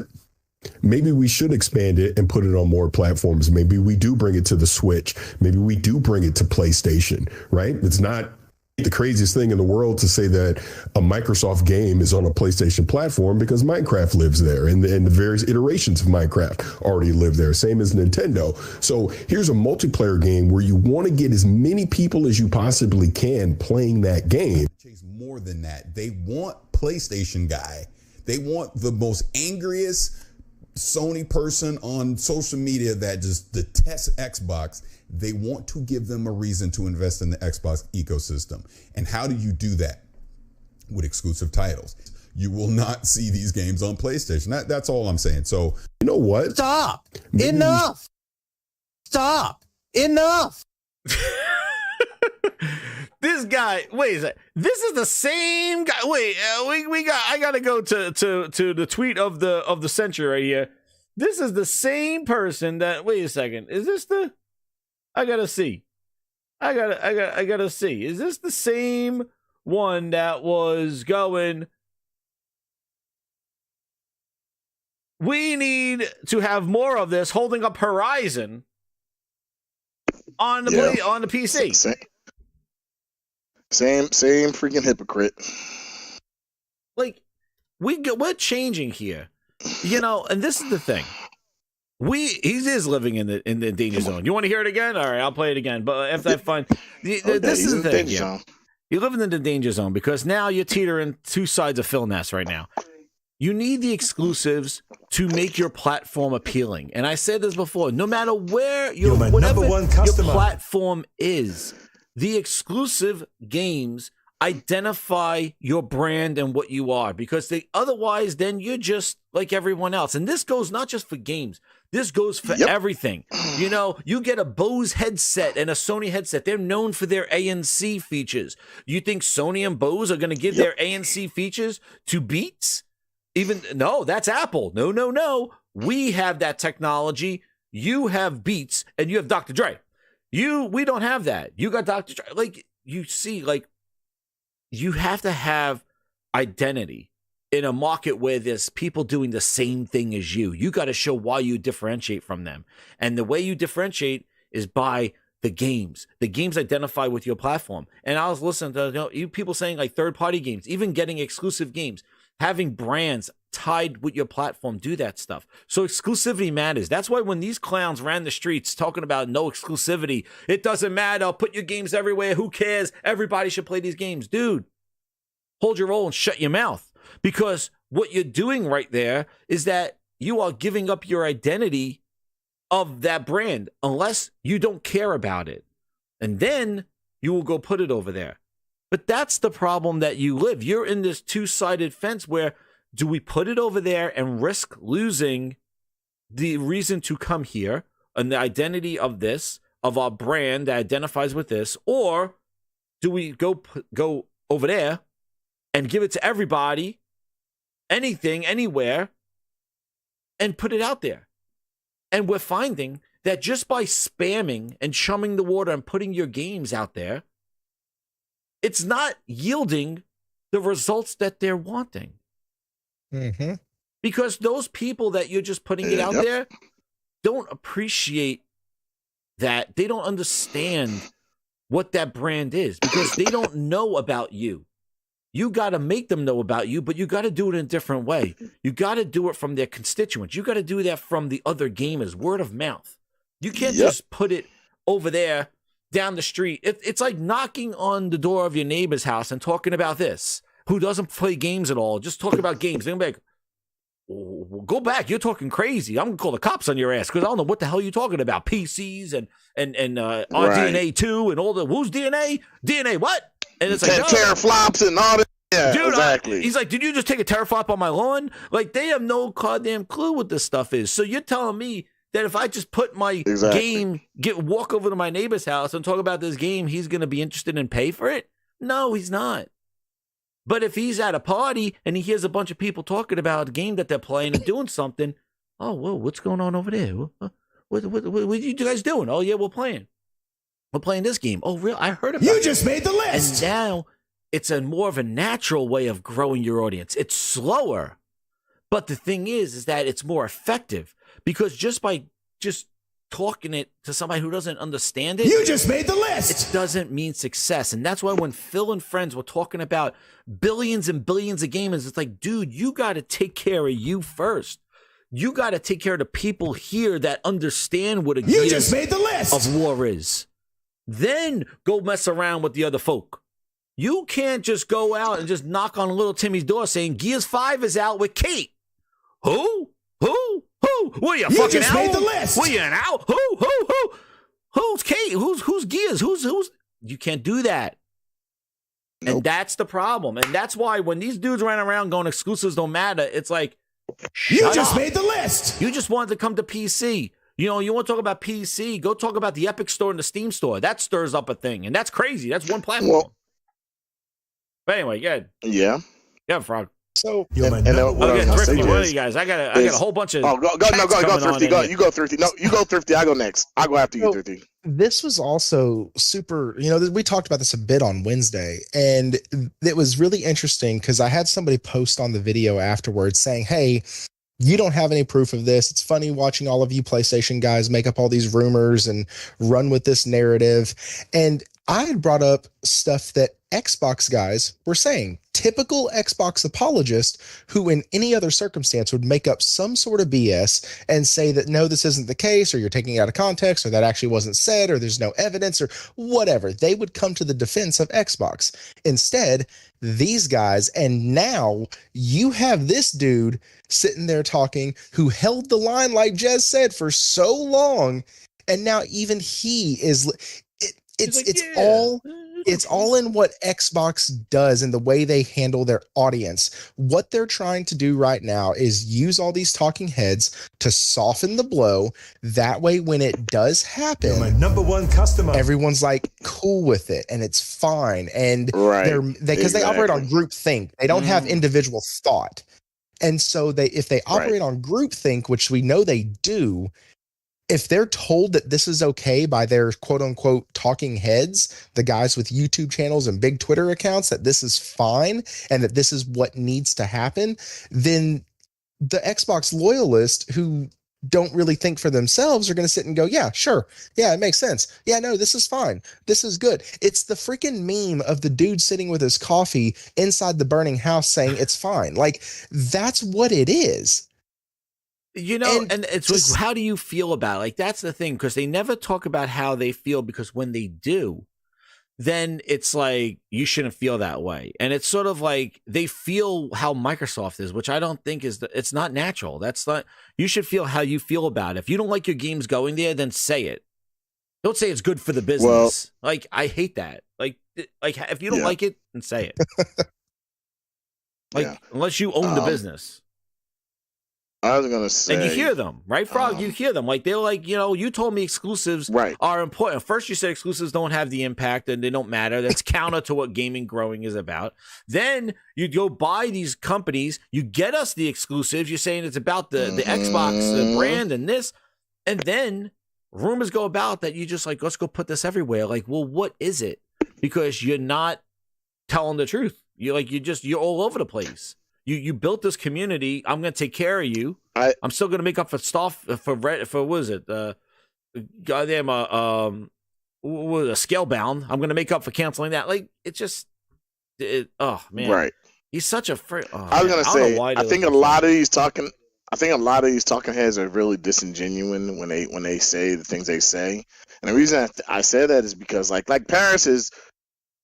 And a lot of times, you know, Paris, I don't have nothing personally against him. He's a talking figure for Microsoft. He's on the Xbox podcast too. He's not going to be doing a lot of these, right? A lot of these guys and these Xbox centric podcasts, they're going to feed you nothing but, you know, false ideologies. We've seen so many podcasts do that. They can never tell you the negative, but they're going to try to hold up. And regardless, PlayStation podcasts, for the most part that I've seen, 9 times out of 10, most PlayStation podcasts are people who associate themselves more with PlayStation or even Nintendo will tell you the things they don't like. And the companies listen, and they change these things because they know they won't get supported. These Xbox podcasts, these Xbox figureheads, they want people to really believe in their false ideologies with Paris and different people. It just, I think the writing's on the wall.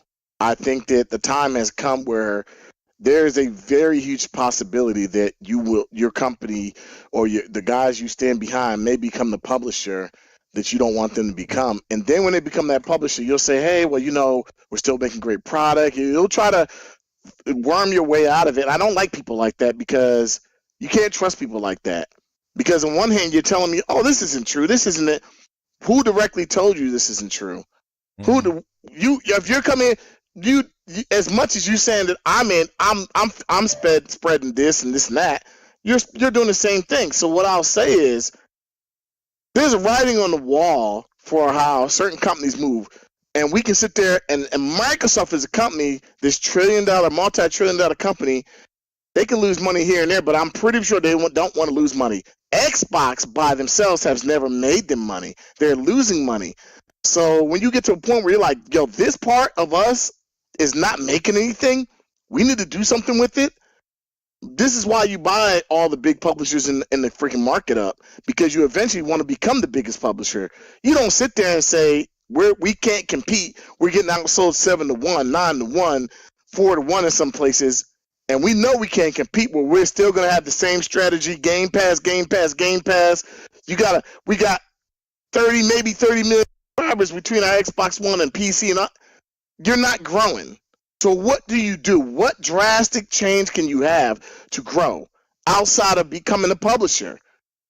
And you know, it's just common sense. Outside of becoming a publisher, you can't continue to do the same things you do now and expect it to change, because your so-called non-competition that you have is going to keep growing and growing and growing, and you're going to sit there and say, I don't understand why Phil Spencer, I don't understand Satya's gonna go Phil. He's gonna say, what's going on? We're not growing. Well, if we just make good games, I get so tired of hearing these figureheads talk the bullshit instead of just being real. Like, look, exactly. And you're right when you talk. And when you it say bothers me more than anything because right. they're figureheads and they have talking points and they refuse to call. And this is and I'm gonna be honest with you. I would say 90% of the people who play on Xbox, who podcast and have conversations in spaces, they cannot tell the truth about what's going on with their preferred platform. They can't tell you anything negative about what's going on with their preferred platform. To them, everything is okay. We're in a good space. Frog, We're the most powerful. I don't get it. I don't get. How do you not want better? But let me ask you, like, the thing is like, how, like, why is it bad for them to want exclusives? Like, the word exclusives, if you remember, before they started buying Bethesda, the word exclusives was horror word. It was like, the word exclusives don't matter. Exclusives don't do this. And then all of a sudden, after they bought ZeniMax, exclusives became the talking point. Phil Spencer's waited to talk about E3 and talk about exclusives. Like, but when they were saying exclusives don't matter, not many people were like, that is horse shit. What are you talking about? Instead, they're like, that's right, Phil. Exclusives don't matter. It's about putting your games everywhere. It's about little Timmy checking us out over here. And everybody rode that Phil Ness train because they fed he was going to lead them to the promised land. Instead, all of a sudden, he goes and buys ZeniMax, and now all of a sudden, exclusive Starfield, exclusive this, exclusive that. And they're like, yeah, that's right. And now he goes and buys Activision, and now exclusives are like, oh, I don't know about exclusives anymore. And now your exclusives are going to be now going on to competition. Listen, the difference is that you're right. Their back's against the wall. They right now, said they are everywhere to begin with. They're all over the place. They're all over the place, right? They are everywhere. The only place they're not are those two consoles that are selling like hotcakes. So that market right there, you're talking about addressable markets, not little Timmy on a cell phone with a strap on his phone.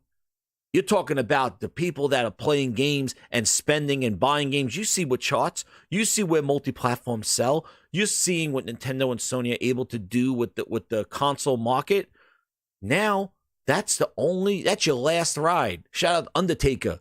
Last ride. That's their last ride. You gotta put it where if you want to hit a market that may be impactful to help you with your games, we need to do that. I'm going to show a chart. Shout out to Anonymous Boss that was in the chat. And, we're going to be working on a new Discord. I'm going to be putting the links. We're going to be working on a new thing. We've been working on a lot of stuff. But he shared this video with me, and he wanted me to talk about it. And it goes right into what we're talking about today. And this is all factual stuff that actually came down. And actually, this is from, what is this guy?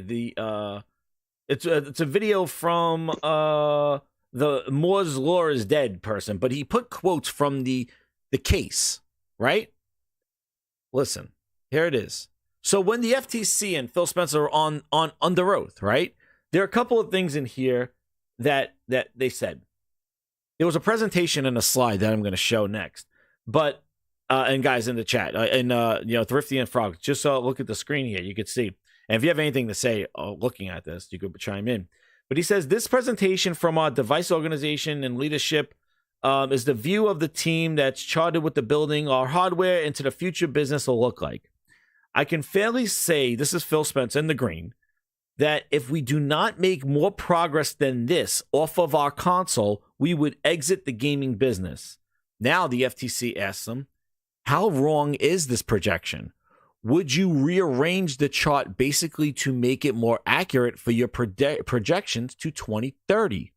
He goes, I'm not trying to make a counter prediction. I was just saying that if this was the outcome, we would. I don't believe we still be in the business by 2030. Then, what's the outcome that you're driving towards, says the FTC. And Phil Spencer says, well, a majority of our customers will need to be found outside of Xbox consoles. And through that, I would hope we beat these goals earlier than 2030. Now, he said this last year. outside of Xbox consoles. Well, he's already on the phones. He's already on Samsung TVs. He's already on the iPads, Android phones, all the PCs of the world, any browser that you could do. Meta Quest 2 and 3. Hook up your controller to it.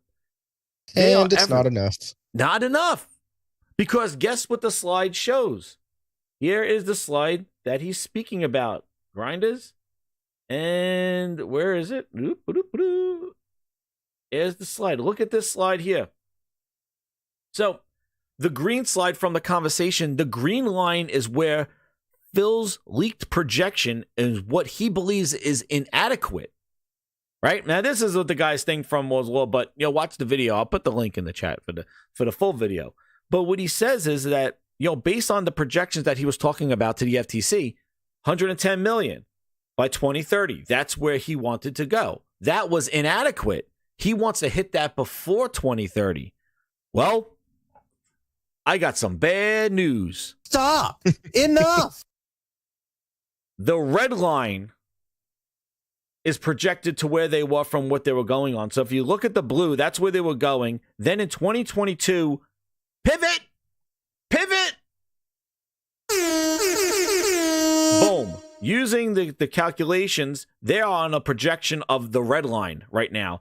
And adding 11.7 million Game Pass core, because remember in September, they turned everybody into Game Pass. Well, that brought them up to 11.7 million. They're estimating because that's how many Xbox Live members they had. Gold. Now here, they're on a course for the red. When the green was a failed projection, they are on course for red. So take a look at that chart and, thoughts. Like, that's based on the projection that they're on now. And they took a huge horizontal turn in 2022 when they had no games. And that's when Phil came out and took it on the chin. Right in between this little blue line right here. He took it on the chin right about here. He took it on the chin going, well, even if Starfield was 11 out of 10, we're not going to come back. And this is for Game Pass. And then the other thing to follow up with this is that this is all recorded as well from the FTC when Phil was on the trial. The other thing is look at this line. When he said this. Where is it? Is this the one here? That's that one. And then he said, they asked him about the Game Pass subscribers. I actually have him saying it to the journal. Where is the other one? Oop. They asked him if the Game Pass number has grown since then, and he says no. Actually, we could listen to Phil Ness while I find it right here. Where's the Game Pass growth here? I don't know if we have it on here, but they asked him under oath. Where is this quote here? So here they said here it is. FTC asked them, let's talk about Game Pass. People want to forget about this whole thing happened because they got Activision now. So like everything that Phil said, like it's all, dude, this is like behind the scenes. Like everybody just wants to kind of like just sweep this under the rug now and thinking like Xbox is back. It's like, guys, do you hear what he said? FTC asked them, let's talk about Game Pass. This is the summer of last year. How many subscribers does Game Pass have now? Phil Spencer says 25 million. FTC says that's the same number that was announced when the Activision deal was announced a year and a half ago in January. Has it not grown in the last 8 to 9 months? What does Phil say? It has not. Stop. Enough. It has not. 25 million. They announced that number at the beginning of the Activision deal. And now 8 to 9 months later, under oath, they say that was 25 million 8 months, 9 months ago. What is it now? The same. It hasn't changed. I want to know how real that 25 million was. I bet you they added like 5 million. So this all came from the FTC stuff, and you see the projection. It hasn't changed. He said it right there. He said it. This is not no fan. This is not no mouthpiece like Paris. This is no. this is his word of mouth. And, if you don't want to believe the CFO, well, believe Phil Spencer, because there he is, man. It's his birthday, and he's dropping the facts. Jumping out of the cake with his Phil Ness swinging around. Oh, damn. But, guys, what do you think about this? This projection. 25 million didn't grow in 9 months. I think that if you're not growing and where we're at now, that don't think by 2026, 2027, you're going to reach 130 something plus million subscribers just because you integrated Xbox Live into Game Pass. I think the writing, once again, and I hate being a parrot, I think the writing's on the wall. Go ahead and take your franchises that you have and make those franchises as big as you can and put them everywhere, because that's what you're already doing. You're already doing that. But you got people who are fanboys of Xbox talking about Xbox and PC are the same. They're not. It is two different. I think it's so disingenuous when you can sit there and watch your company fail for over a decade that you love. You say you love, but you won't say anything bad about the company to get better, or to say, hey, this is how you need to get better. Instead, you cheer on every single thing they do and agree with every single thing they do. Your company's going to go down in the pits of hell. Yeah, we're talking about nothing you can do about it. You're talking about the people, though. Let's talk about the business. Yeah. Let's talk about the business aspect is the same. Like, Phil Spencer's a liar. But yeah, he's a liar. But the thing is that, and I've said this so many times before, this whole Game Pass thing, this didn't happen last year. This didn't happen 2 years ago. This happened in 2017. This experiment not only has hurt their franchises that we love, that I love, like, Halo. This whole thing destroyed the things that they were known for, because they chose to just dump it out there and have Game Pass fix it. And we've seen what they've done now. The things that they identified with, they have destroyed internally. They've killed the Halo community with one sweep of their hand. You could blame 343 all you want, and Bonnie took the hit. But, man, Phil was showing that stuff, doing his interviews. Booty was clapping in those friggin' streets. He was all over the friggin' place, man. How did that happen? How did that happen? Who knows? Management. But put it in Game Pass, we'll fix it. No, dude, you can't do that. What about the brand? Nope, that's not how it works. What about the identity? Oh, just ship it. But Cloud, would you ship that? No.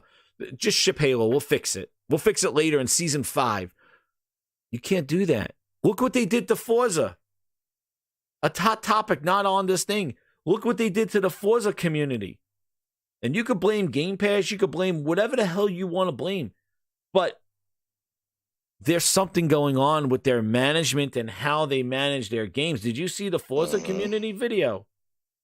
Oh, yeah. They're not happy. How did they do that with Forza, dude? They did here's a video. Wait, that's not it. Like, how do you do that to your franchises? The Forza community, they put an update out there. Here it is. This guy. Where's their community messages? Here they are. Forza Motorsport in trouble. Where is it? Here are their community updates from the president. Look at this stuff. They're fixing the upgrade system, dude. Master Chief Collection. That was a mess too, but they fixed it to put it in Game Pass. Here you go. Look. Forza. Community integrity is most important to Racing Haven. They write out the admin team. From the what the hell? No, wait a second. Where did they did? This is the other people's updates. Watch this. Watch what Forza says. Where are they? Where are these clowns? Here, look at this stuff. Oh man, finger hit the wrong thing. Jim Ryan is cookie. Forza community is in shambles. Thank you, Nelson Gaming. He gave me this video. Watch this. The grinders are out there grabbing this every stuff. Look. Single day. And also launched with a concurrent peak of over 80,000. Let's watch Forza. Where's Forza all Motorsport? the way down here. And it's continuing to drop. while other games like BeamNG or AMS2 are experiencing huge new influxes of players. To be clear, some player drop-off after launch is fine and much more. So, and then look at the thing that I can't zoom in on this thing. The car PG fixing it. This one's a no-brainer. We can't have clear, concise. Listen, we can't, with clear, concise, ask our testers to spend tens of hours unless it includes shitty racing cars. Listen. It doesn't say that. Dude, this is the thing. No, I'm going to get that clip. It might as well, but it doesn't. Dude, I'm telling you right now, dude. The ray tracing is a mess, but they said they're going to fix the leveling up. The people that were in the community for Forza were telling them launching the game, dude, that RPG element of leveling up each car to level 5 and level 6, don't do it. We don't want to level up each car. And they told them this. And they said, no. And people like, these seem like very grindy kind of ways. What are you doing here? And they said, no, trust us. And now the community pushed back, kept doing it. The game released. It released to whatever it did.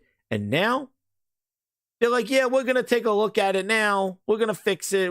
You're right. We listened to the community. Like, how many times are we going to do this? People told you from the get about Halo leveling up sucks. Took you years to try to get that thing.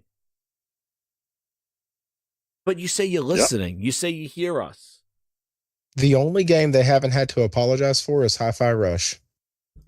Yep. You're right. That's the only game. And that's why they're pissed that that's the one that's in the thing, right? That's in the conversation. That's why they don't like that one is in the conversation, because that's the only one that was like, hey, you like it, you don't like it, but it's a decent game. It's a quality game. There was no sorry, we're missing stuff. You're right, Thrifty, and that's the problem. Like, they don't want their high quality game going over there. But listen, you hear the games that may be rumored. Are they talking about Redfall? No. They're gonna put out games that are actually were pretty good if they're gonna bring them over there, because they gotta make sure they look good, right? They're not going to put Redfall on there. My question is have these games been so tainted by the Xbox fan base that if they came over to PlayStation or Switch, do you think they would actually sell? No, that's a good point, dude. Yeah, let me tell you something. Yeah, Frog, you do it. And I said this. Yeah, I said this before. Yes and no. So no, in a sense, if they're smart, like a Halo or Gears, they reboot and reestablish this franchise from the get-go. So if you're gonna do a Halo, which at this point, Halo should be rebooted from the start. Let 343 make it their baby. Whatever your name is, let them just come out with a brand new story, whatever the lore they're gonna start with, and make it start it from the beginning. Then the same with Gears. I think Gears needs a fresh reboot, start it over, or if you're not going to do that, you got to find some unique way, because I do think, like, yes, it's been tainted on the Xbox side. People aren't as interested, but for the people who have never played it on a PlayStation or a Switch, per se, system, they might be able to pull off the greatest comeback with a Halo or a Gears or some of their other games, because they have the ability to say, hey, we have something we can create brand new. We don't have to follow this roadmap that we've been following because it's been on Xbox. We can just create a whole brand new franchise with Gears, a whole brand new franchise with Halo. It's just one of those things. What do they do? Do they do it or not? I'm going to answer your question, Thrifty, and I'll tell you right now. Putting these games on PlayStation or Switch, if they decide to do it, it's not gonna save them. Like, it won't save them. They're looking for the problem is that they're looking, that chart that I showed, they know their end point. They know their end game. They know where they want to be, how they want to play it, how they want to run it. They just don't know how to get there. And the problem is that in order for them to get there, the industry has to follow them, and they are not good leaders at all, because they cannot tell people to jump to Windows Phone, to use the Windows 10 store. They're not good. Use Kinect, use Mixer. They're not good at leading. And the problem is they're good at talking, they know they want to get to 150 million or whatever like that by 2030, but they don't know how to get there. And you saw this in the Activision Blizzard deal. They were so desperate. They're like, we suck. We have nothing. We're horrible. And it's like, dude, you've been in this for 20 years. How are you still here in 20 years if you're doing this bad? You know, it's like, we suck. We need this. We suck. And even after this, we're not going to be competitive. And it's just like, how you need this so bad. And then look at at what levels they got this. They gave the whole cloud to Ubisoft. They just said, hey, you know what? Make a deal with Black Nuts Cloud too. Like, I don't care. Anybody that's breathing, put Black on games there. They don't give a shit. Their whole cloud, like, you talk about competition. The fact that they took their whole X Cloud and basically just said, NVIDIA, here you go. Hey, Ubisoft, you could take care of the show. Like, you basically just, like, NVIDIA Cloud is your competition to X Cloud. You just gave them your games. Just because they said us too. And you just did that. At what level is this deal going to pay you back? Like, are you think that you're going to finagle your way to try to get some money back on the back end from these people? I don't know, man, but they basically liquidated all their strategy to get this deal to go through. And now they got to hit that number. They just don't know how to do it. Man, they're like a dog that chased a fire truck. He caught the damn truck, and now he has no idea what the heck to do with the big ass thing. Like, he has no idea. It's the same thing. They have no clue. They played with their toy, they bought their toy, and now they don't know how to use it. Yep. Super chat. Mr. Yellow Chair. Oh man, that might be a sound clip. But I'm going to tell you one thing, Grind, is if we do have some good super chats that the Grindhouse voice reads, they may become permanent sound clips on the Grinds board. This one may come. Twisted Sync with the 5 may be one of the first ones. Let's hear him again. Mr. Yellow Chair. Twisted, you be the first one. That is going to the Grinds board. I'm adding that to the Grinds board. I like that. Mr. Yellow Chair, so we could just refer to him as Mr. Yellow Chair when he shows up on Xcast on that one. Thank you, Twisted. So, again, we're going to read a couple more. We got Claymore's with a $10 here. He got his. The voice of the Grindhouse. Let us know what you think about this one. Oh, man. Claymore's with 10. Thank you so much, man. Paris wants to go on more flight simulator PR marketing trips. What he's saying now is what MS wants the messaging to be. That sounds about right, Claymore's. That sounds about right. Like Frog said, they got somebody in his ear. Yeah, they may have somebody in his ear telling them, like, hey, tell them it'll be all right, everybody. Thank you, Wanna with the 2. Let's hear what the voice has to say. Grind voice. Colt said he is hoping for a 24 FPS mode in HB2. Oh, my goodness. Really? He's hoping for a 20... So he don't think it's going to hit 30 frames? Oh, my goodness. Oh, my goodness. Who knows about that one? Hellblade 2, Hellblade 2, I can't. I'm really looking forward to it. We'll see what they do here next week. This week, actually. Forza trying to be Need for Speed payback. Shout out to Outside Gaming Night with 7 months. Rocket in, basically, Forza trying to be Need for Speed payback. Yeah, I don't even know, man. Forza is tough, dude. It is tough to hurt the franchise like that, dude. It's crazy. On his YouTube video, he also confirmed, they're also saying that Halo Affinity thing has been canceled too. That whole Battle Royale Halo thing that there were rumored that Certain Affinity was working on. Well, apparently that's been canned as well. But just the one thing about the Forza stuff, because I don't want to leave off like them with the franchises and Game Pass going to this stuff here. But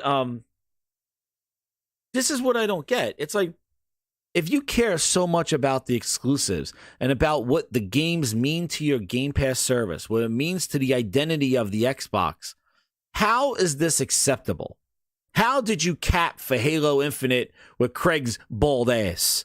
How did you be saying Redfall, the prequel to Blade, by the way, that's called here. Redfall's the prequel to Blade, but Redfall was going to be Game of the Year. How is that acceptable when you know the importance of exclusives? How do you accept such bad, incomplete products and cap for it? That's what I don't get, because you know how important exclusives are, dude. So how do you let How is this acceptable? How do you defend this stuff? Forza, it's the best racing game. They thought this game had a chance against GT7, maybe in its heyday, but now this thing is a shell of its former self after 6 years of development time. And car progression from the community update. The community. We're going to hear about the community update. We know the progression system in full. Here we go. Take it on the chin.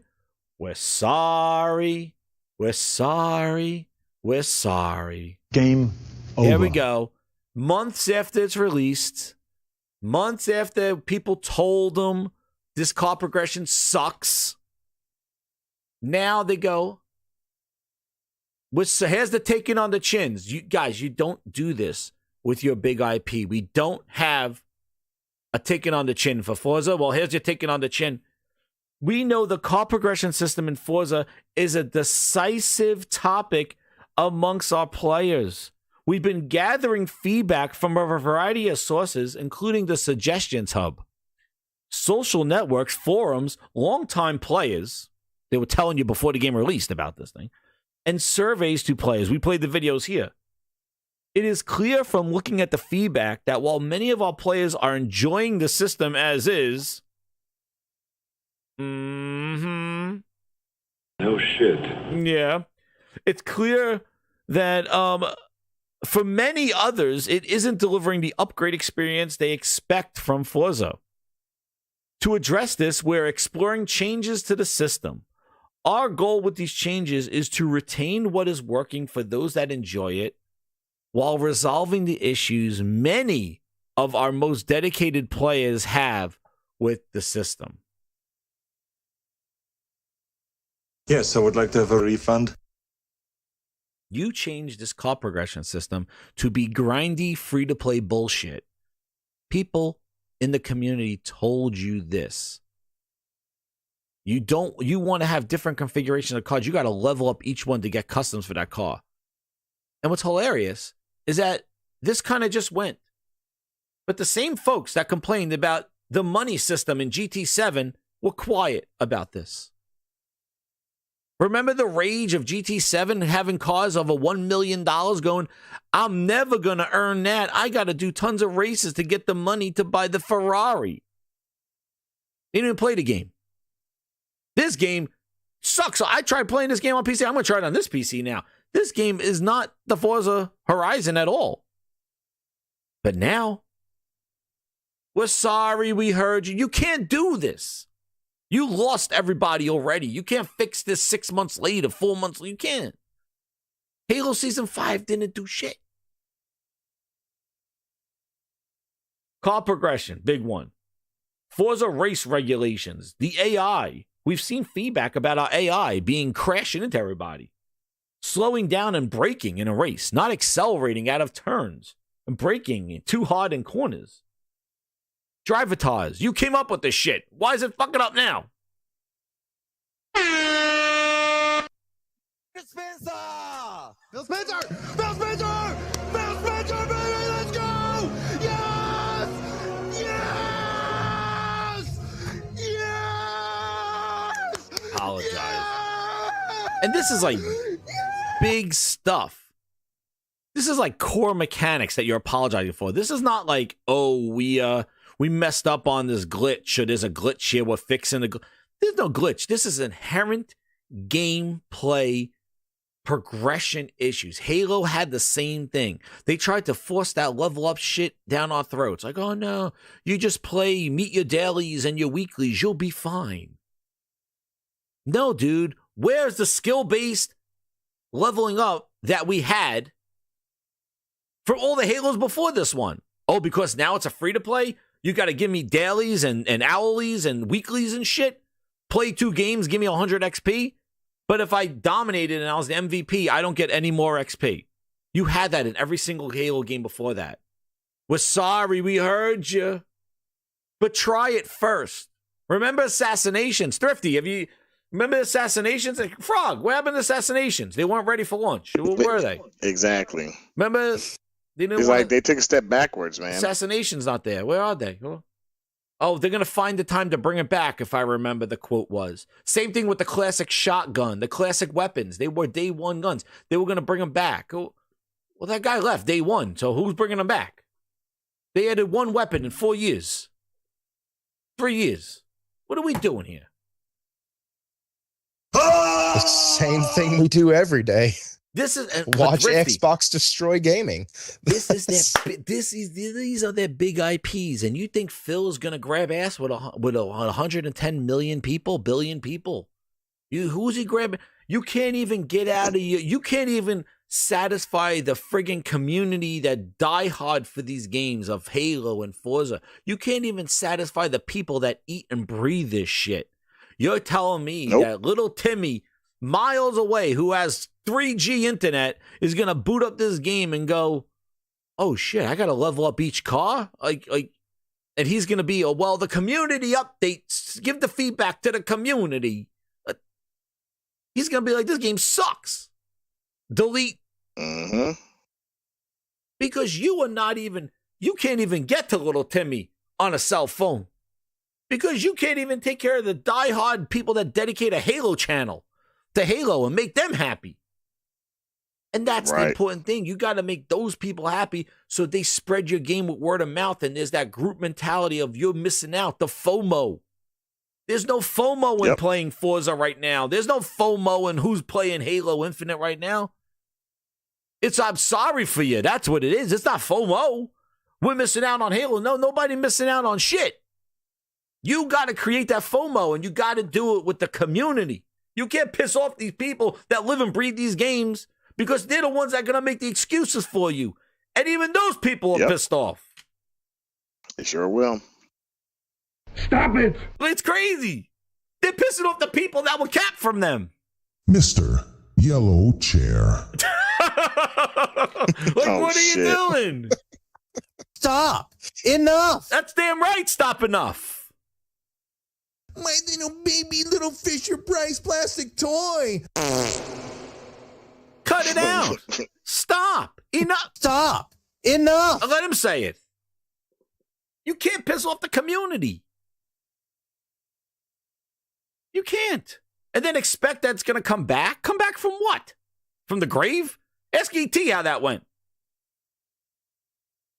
Elliot. Yeah.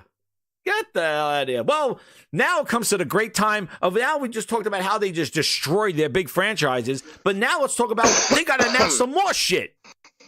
So they got a Dev Direct because they can't keep their foot out of their mouth. So they're going to have a Dev Direct this Thursday. Is it Thursday or Wednesday? I think it's Thursday, right? It's Thursday. Thursday, I believe, yeah. So let's announce more shit that's low quality. Game? What's the big PlayStation game that's going to set the world on fire that's coming to Xbox? Oh, shit. What? Shit. Listen, I'm going to start one here, guys. Yeah, I heard that, Factions is still in development. I heard. That's what I'm hearing.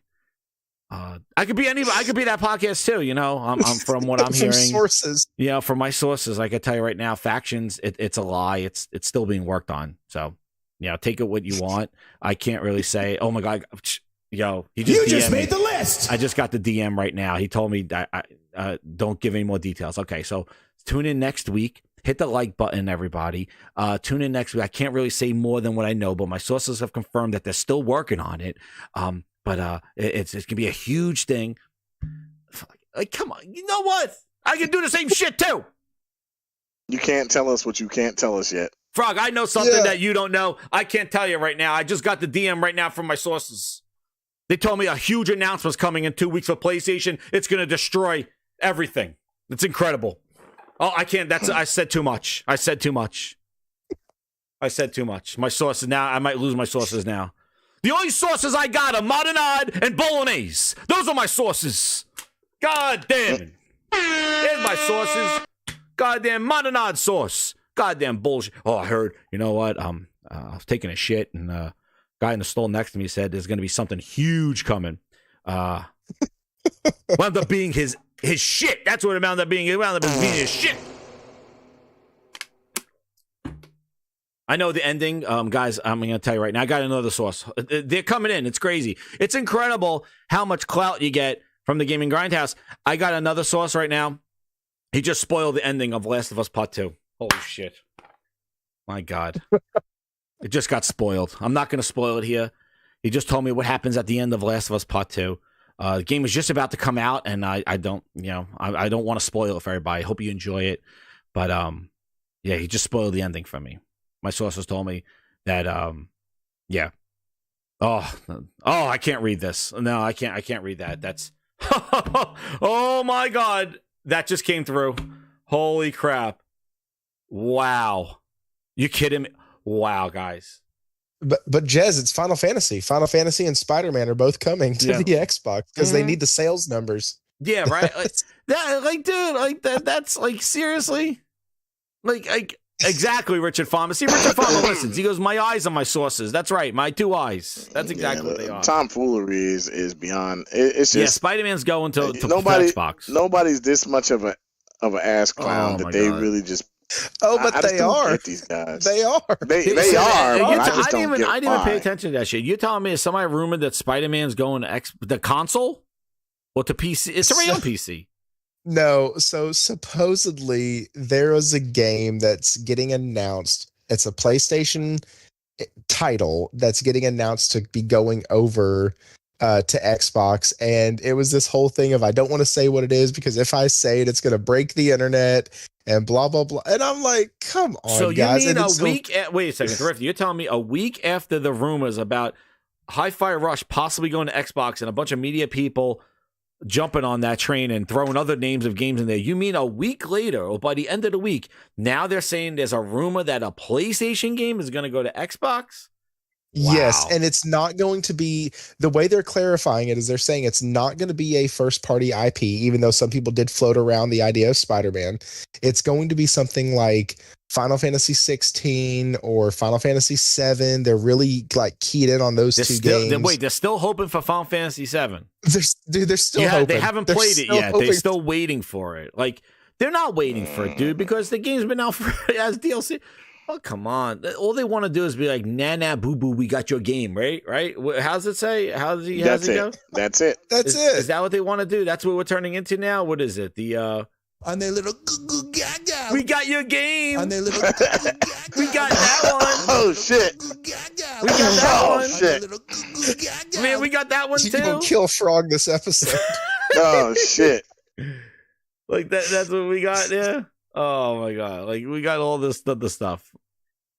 Yeah, it's gonna be Forspoken. Oh shit! Josh just said me Forspoken. Forspoken. Shit. Listen, the thing is that if games go there, yes, the identity. Yeah, I understand, but the thing is that you cannot promise exclusives and then start like it. Just the roller coaster ride that Phil created over there. It's ridiculous. It's like. And that's where I think a lot of that they're pissed off. It's like, you told us that exclusives matter because they're still wishing the Xbox of old when Phil is like, nah, man. And that's why I don't understand. It's like, well, when Phil says gaming for everyone, you should be like, no, bullshit, Phil. I spent $500 on your machine. Make me a goddamn game that takes advantage of my machine. Like, but if you say that, you can't talk about Phil that way. Like, but why? Like, I don't get it, dude. I don't get it. B. Carter! Only game I want from Xbox is Killer Instinct. Everything they can keep. Bang Bang Niners gang. Super Bowl or bust now. Who can stop US? Who's this guy? That's a fraud right there. That's not the Grindhouse voice. B. Carter legit member 10 months. We got you. Real voice. Only game I want from Xbox is Killer Instinct. Everything they can keep. Bang Bang Niners gang. Super Bowl or bust now. Who can stop US? There you go. That's the right voice. But anyway, so Dev Direct got leaked and not leaked. They announced it, and let's go see what they got to say here. This Xbox Dev Direct. So, what do you guys think? Are you excited about it, or what's up? Dude, I don't give a rat's ass, to be quite honest with you. Holy shit! I have zero cares. It's going to be look at the games that we're working on. Look at the games that we've already told you about. Look at these two other games that are going to be 8 years down the road. oh, and hey, by the way, we bought Activision Blizzard King. Here's everything coming from them. You're welcome. Look at what we did, even though we didn't do shit. Like, that's all it's going to be. And it might not even be all of that. It might be half of that. Well, they told you what it's going to be about right here. They got Indiana Jones, Avowed, Aria, History Untold, Sega, A Senua's Saga, Hellblade 2. And then they develop, they each one, let me explain. Indiana Jones. All right. Machine Games, award-winning studio. Wolfenstein series will reveal their upcoming Indiana Jones game, action-adventure that puts players in the leather jacket of legendary archaeologists. Developer Direct will showcase more than 10 minutes of game and developer insights. I stopped right there. Excuse me, who? Who? What's an insight? Is that gameplay? It's going to be green screened in like it was for Starfield. 10 minutes of game and developer insights, including details about the game's setting and story and how fans will play as Indy. Well, I hope so. Do you need to have 10 minutes as people tell me I play as Indy? Additional details and the premiere of the first gameplay trailer. So there it is, finally, because thank goodness I continued reading. Because gameplay trailer. Now, is it going to be in-game assets? Is it going to be gameplay? We will find out, because they are very flexy about that whole shit. Remember the ray tracing in Forza, which never showed up in the game. Is that gameplay, in-game assets, Halos, all that goodness on that thing. Avowed, the team at Obsidian, You're my number one customer. will share the first deep dive into Avowed, their upcoming fantasy RPG. We already saw some of it. It didn't look too. It looked like a kind of a budget Elder Scrolls, but we'll see. Obsidian, I think, is one of their best studios, though. They make some good games, so hopefully they clean it up and it looks nice, because it definitely looks like, how's this not Elder Scrolls, the fan-made edition? So from what we saw, I know when Bootleg Jez talked about it, he talked about oozing mushrooms and auras and all this other stuff, oozing machismo. So we'll see what Avowed's about. Deep dive, that sounds good. Aria, History Untold. Let's hear from Oxide Games, studio founded by veterans that made Civ 5. They unveiled their new gameplay. That may be a shadow drop, who knows? And then Senua's Saga, the game that I'm looking forward to. Ninja Theory take us behind the scenes at their studio in Cambridge to give us some insight of how they crafted Hellblade 2. The team will speak to the ambition and meticulous care involved in creating her journey. Okay. What else are they going to speak to? What are they going to show? Dude, if they're going to show more Melina getting makeup put on her, show us the combat. Show us that should have the deep dive. Avowed and Hellblade should have a deep dive. We don't need to see behind the studios. That dude walked around the studios all the time. I don't want to see people get motion capped in makeup. Show that in the after credits. We need to see the game. My prediction is that Hellblade's coming out October. I think it's coming out at the end of the year. That's what I think. And they're going to show more of it at the showcase at the thing. They're going to have like another, like you see how they did with Starfield? They might have another one for Hellblade. Maybe in June. But I think Hellblade. I think Avowed is coming spring. When you got? I'm thinking Avowed spring, Hellblade in the fall, and Indiana Jones I think is coming out next year. What do you think? I think Hellblade will sit at the winter release slot where Forza was this year. Mm-hmm. Yeah, but I think it will be the first game that they actually, after releasing these other 3 too fast, I think we're going to have 3 more fast releases. And in other words, games not ready to come out fully yet. And then I think finally with Hellblade 2, I think that'll be the first one that they delay out of their one every quarter. And I think it'll come Q1 of 25. You think Hellblade's going to get delayed? I think it's going to get delayed. They were just doing mocap for it. Like, just got mocap done. Like, I don't know how. Now, the game might be another 10, 12-hour game, which is fine if it is. Some short games are some of my favorite games. But, like, unless it's a really smaller, like, title that they've been able to get done, that fast, I don't think they have it in them. I really don't. And that's nothing against Ninja Theory. It's just game development takes more time, and Xbox has shot themselves in the foot enough by releasing games that are broken. So I think they give 3 more. I think Avowed's going to be okay. I think the whatever other 2 they're releasing this year are going to be and then they're going to hold off on Hellblade as not to squander that franchise.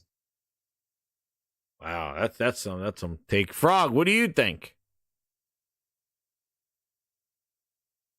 Frog. Oh, Frog left, dropped off. He was caught. I got him in a Google Gaga. He must have choked himself out. That one. So yeah, you're right. Like they were taking vacation photos in 2020. I think Hellblade is coming out this year. I think Indiana Jones is kind of the reach. I think that one is the one that may come out next year. I think because if you listen, it's a first gameplay trailer. I think it's going to be just like, what I'm wondering? Where's Fable? I told you we're never going to see that game again. I told you. I told everybody here, over 300 people, I told you, you're never going to see it. Nobody's asking where's Fable. How do you show that game in June, and now your next show, no Fable? How do you show that game the way you did? That's what I want to know. And defend that's gameplay. Yeah. And June, and then no follow-up to Fable in December. No Fable on the developer direct unless they're stealth dropping it. But this is what I mean. Oh, but here's Indiana Jones, though. What happened to Fable? I told you I'm never going to see that game again. That was called a butt of your ass. That's what that was. That was a butt of your ass move by Phil Spencer. It's like, you know what? Let's tease him. That's called tickle your dick. That's what that was. Pause. That's what that was. That was a tickle your dick from Phil Ness. He's like, show him some Fable. It's gameplay. Booty. Clap him in the streets. That's what that was. Where's Fable? No show at the Game Awards. They were hot at the Game Awards, right? Microsoft was showing a whole bunch of shit at the Game Awards. No Fable. Developer Direct, no Fable. When's Fable coming out? Supposedly these are games coming out in 2024. What the hell's Fable? This is what I mean. You announce the game and then you just don't talk about it. That's what happened with Perfect Dark. That's what happened to Avowed. That's what happened to Everwild.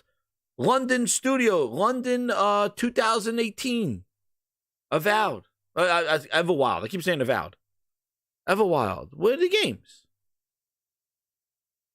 Was that the game that they came out and showed the clip of, and then they tried to explain what it was but couldn't? No, after the fact. After the fact. But after the fact, they're like, we didn't know what this game was. Yeah. So, yeah. I don't know. But Indiana Jones, we'll see.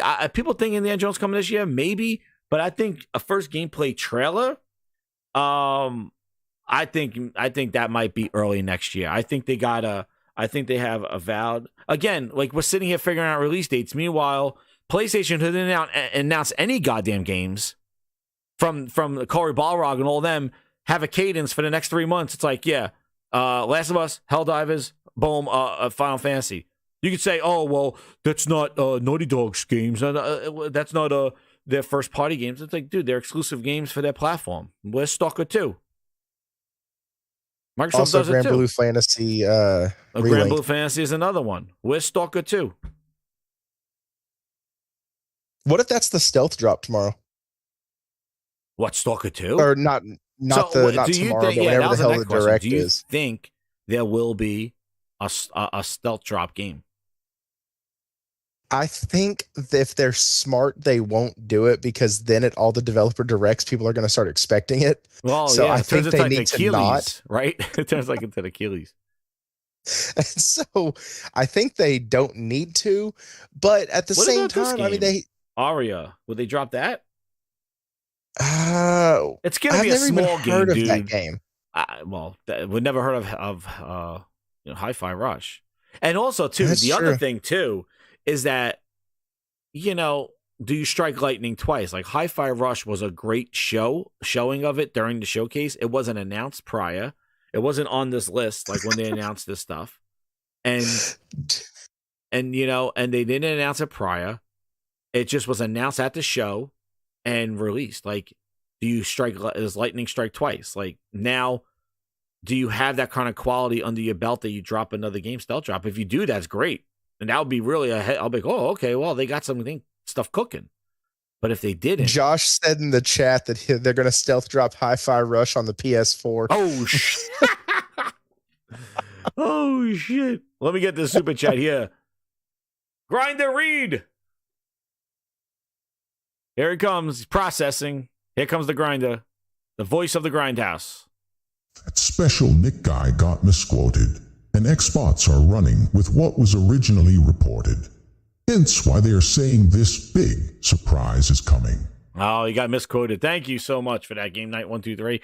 Yeah, these rumor guys, they do get misquoted sometimes. Aaron, what do you mean that doesn't matter if they're exclusive or not? You just heard a whole Aaron,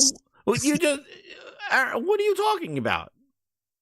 What doesn't matter if it's exclusive? Stop. Enough. What are you talking about? People went crazy when the same people saying games everywhere, when everybody plays, we all win. And all of a sudden there was a rumor that a game from Xbox might go to PlayStation. People lost their shit. Exclusives matter. So it matters they're exclusive. Trust me, if Indiana Jones looks hot, the word exclusives will be all over the place. Mr. Yellow Chair. Yeah, the word, that we got Indiana Jones, bitch. We got Indiana Jones, bitch. Because that means it's content curated for the platform. That's what it means. So you go bought the platform, it's exclusive. That means that, hey, they curated this for you. It takes advantage of the console. That's what you expect coming from them. That's what it is. What does exclusives matter? Go ask NBC and ABC. Go ask Peacock. Go ask the cock why they put the friggin' NFL game only on their streaming service, and tell me why exclusives don't matter. Goddamn, the cock over there. Put a whole ass NFL football game on there. And yeah, exclusives could suck too. You're right. That don't mean they're good. But hopefully the majority are better than others. I mean, bro, when was the last time PlayStation had a bad exclusive? Like a bad first party exclusive? I don't know. Would you call Destruction All Stars wasn't good? Oh, that's very true. Never mind. You're right. They can suck. They can suck. I doesn't mean that they're good. From my memory for some reason. Destruction All Stars. That game didn't exist. That had horrible friggin' lag, like for a Destruction Derby game. That had some bad lag and stuff like that.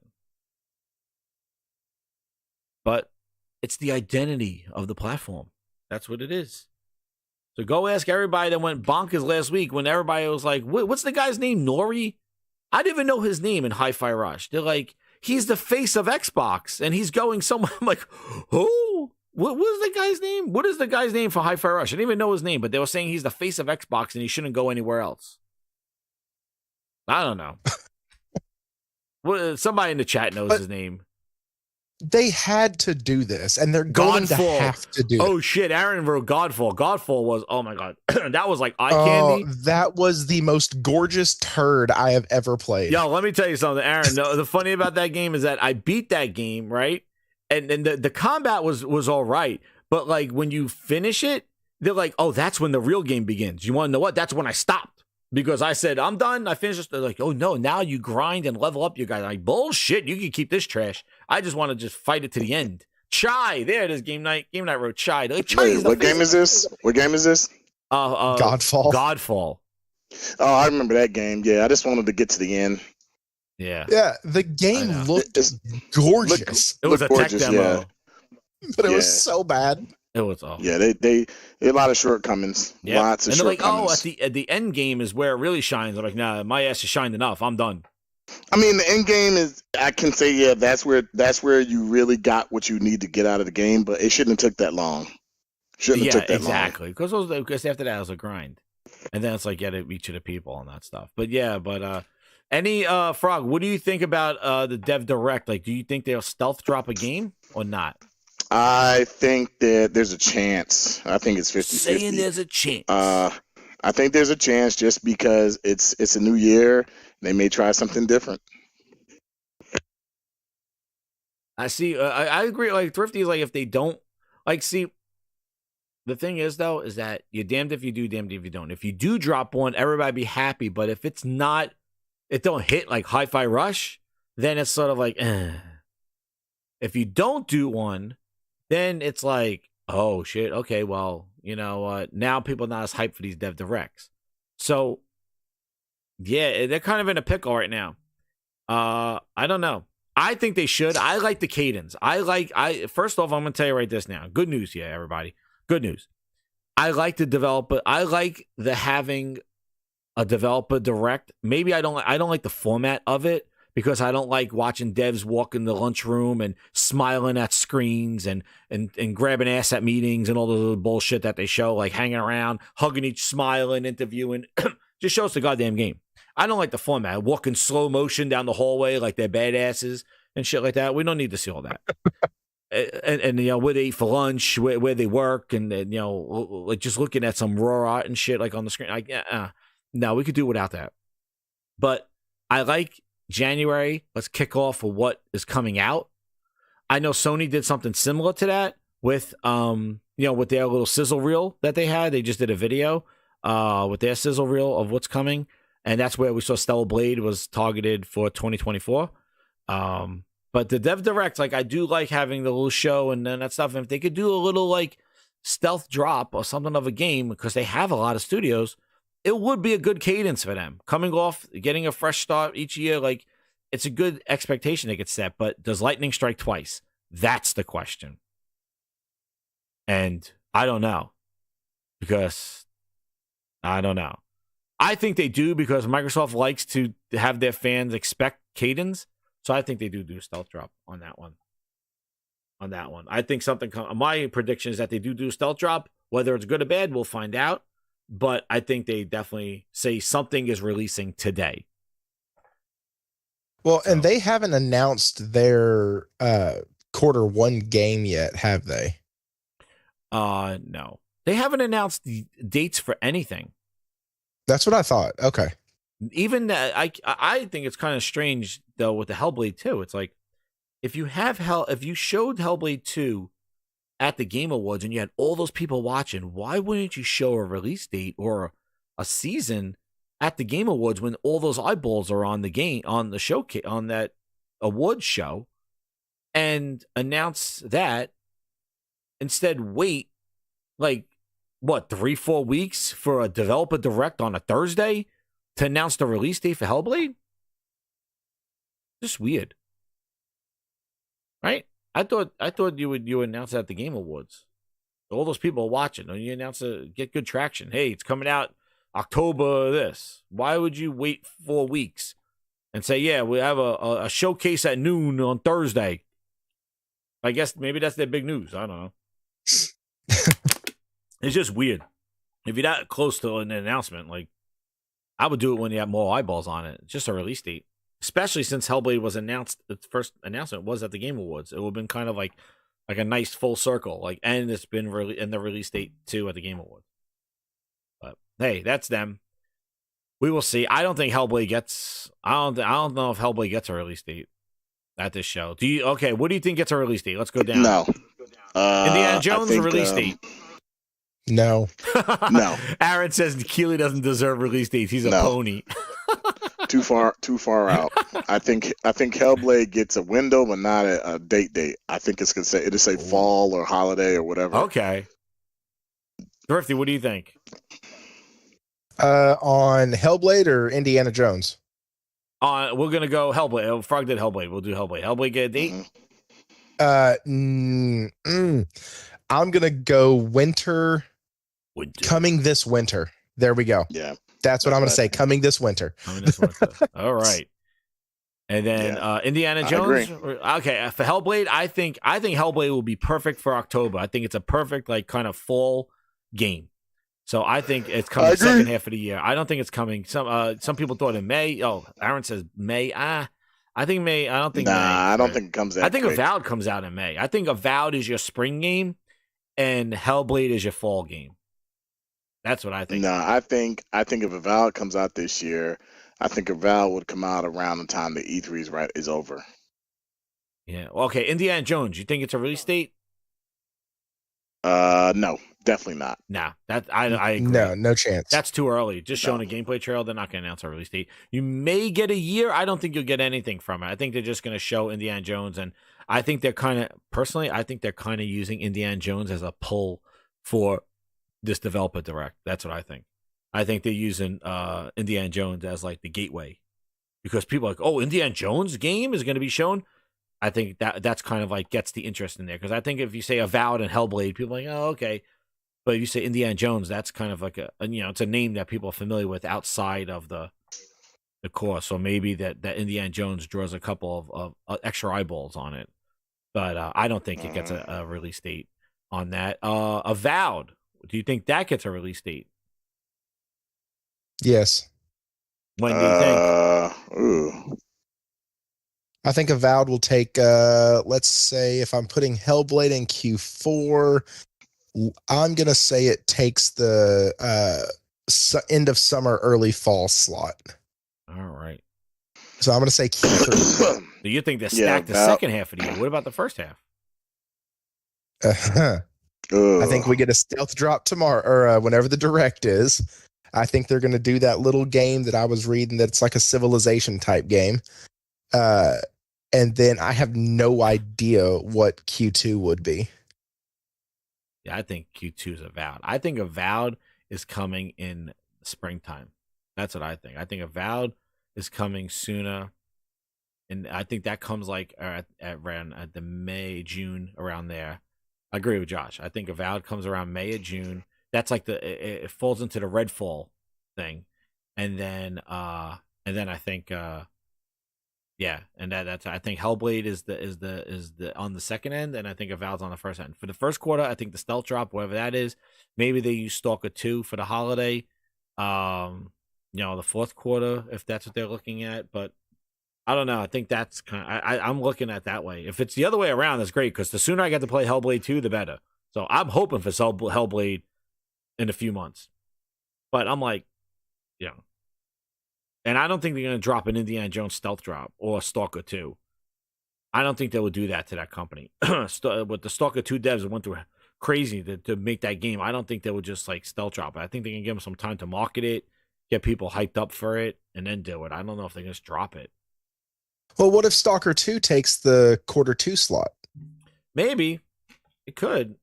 But who knows? And that then got you delayed have- out of a whole year. We have no clue. We just have years on everything. Yeah, that's the thing. That's why I'm also playing this very cautious, because all of these games have been talked about for so long that, like, I don't think any of them are actually coming out until they hit the shelf. You're right. Who knows? And You're even right. then, they're not complete games. With their freaking track record, dude. Like, with their track record, like, who the hell knows? Like, you trust that games? They get delayed a whole year and stuff. But Phil's like, I could see it. I could see it, he says. He says he could see it. Yeah, we're there. We have it turning. We're there. We're- He's like, I could see it. That's what he said. We also have to remember that next year they get to start including all the Activision games and all the Blizzard games. So we have to understand that if Activision releases a Call of Duty in November, is that going to take that slot? Oh, yeah, as that's one what of people their are counting. first You're party right. games. You're right. Call of Duty is counted as their fourth quarter game, even though it's not. Yeah, that Call of Duty is their November game. So Call of Duty November, Hellblade fall, Avowed summer, spring, and then whatever else they got. Which leaves room for Indiana Jones to be pushed off to next year. Which Yeah, is that's what what I we're said. kind I of think thinking. Indiana Yeah. Jones is going to be next year. I don't think Indiana Jones is coming this year. No. Because how can you show all that stuff and talk about Hellblade since 2019 and that not have a release date, but Indiana Jones just like shows up with a gameplay, with a trailer, 10 minutes of concept, whatever all the insights they call it, and then 10 minutes of insight, and then their first gameplay reveal and say, yeah, it's dropping in 2 months or something like that? Yeah, I don't think so. I don't know. Booty can handle all those studios? Well, Grinders, I don't know. Oh, man. Let's see. We got a game night coming here. He's asking us a question, but I am not going to read it. We're going to have the voice read it. Well, hold on. I got to fix this thing. But anyway, So yeah, I don't know. Like, final stuff. Can Booty handle all this stuff? Remember, Booty's running the show now for all these friggin' studios. All this stuff. Can he clap that ass enough that it doesn't get chapped? No. That doesn't get chapped. I don't know, man. Shout out to the Game Night 123 with the 10. Read it. Grinder. What's coming? But yeah. You think that Indiana Jones will be a first or third person game, considering that Machine Games has only worked on Quake and Wolfenstein, which are first person only games Red Heart Chat. Do you think Indiana Jones will be a first or third person game, considering that Machine Games has only worked on Quake and Wolfenstein? I thought they said it's going to be a mix, but it's not going to be number one customer. It's not going to be a he's called The Voice. I don't know. I'll figure out something. But I'm glad it works. But I think that it's that you can't switch automatically. It's going to go from third person to first person segments and third person segments. I think that is what they described it as, is that it's going to be that. I don't know. Did you guys hear the same thing? Yeah, I heard the same thing. Hopefully it's just more third person than first person. I agree. Yeah, I mean, I heard mixed also. Yeah. I agree. Like, I could see like third person going around first person when I'm riding the mine carts. But I don't know. It's going to be interesting. Here's another question to add on to the game night. Thank you so much for the super chat. What do you think the game aesthetically looks like?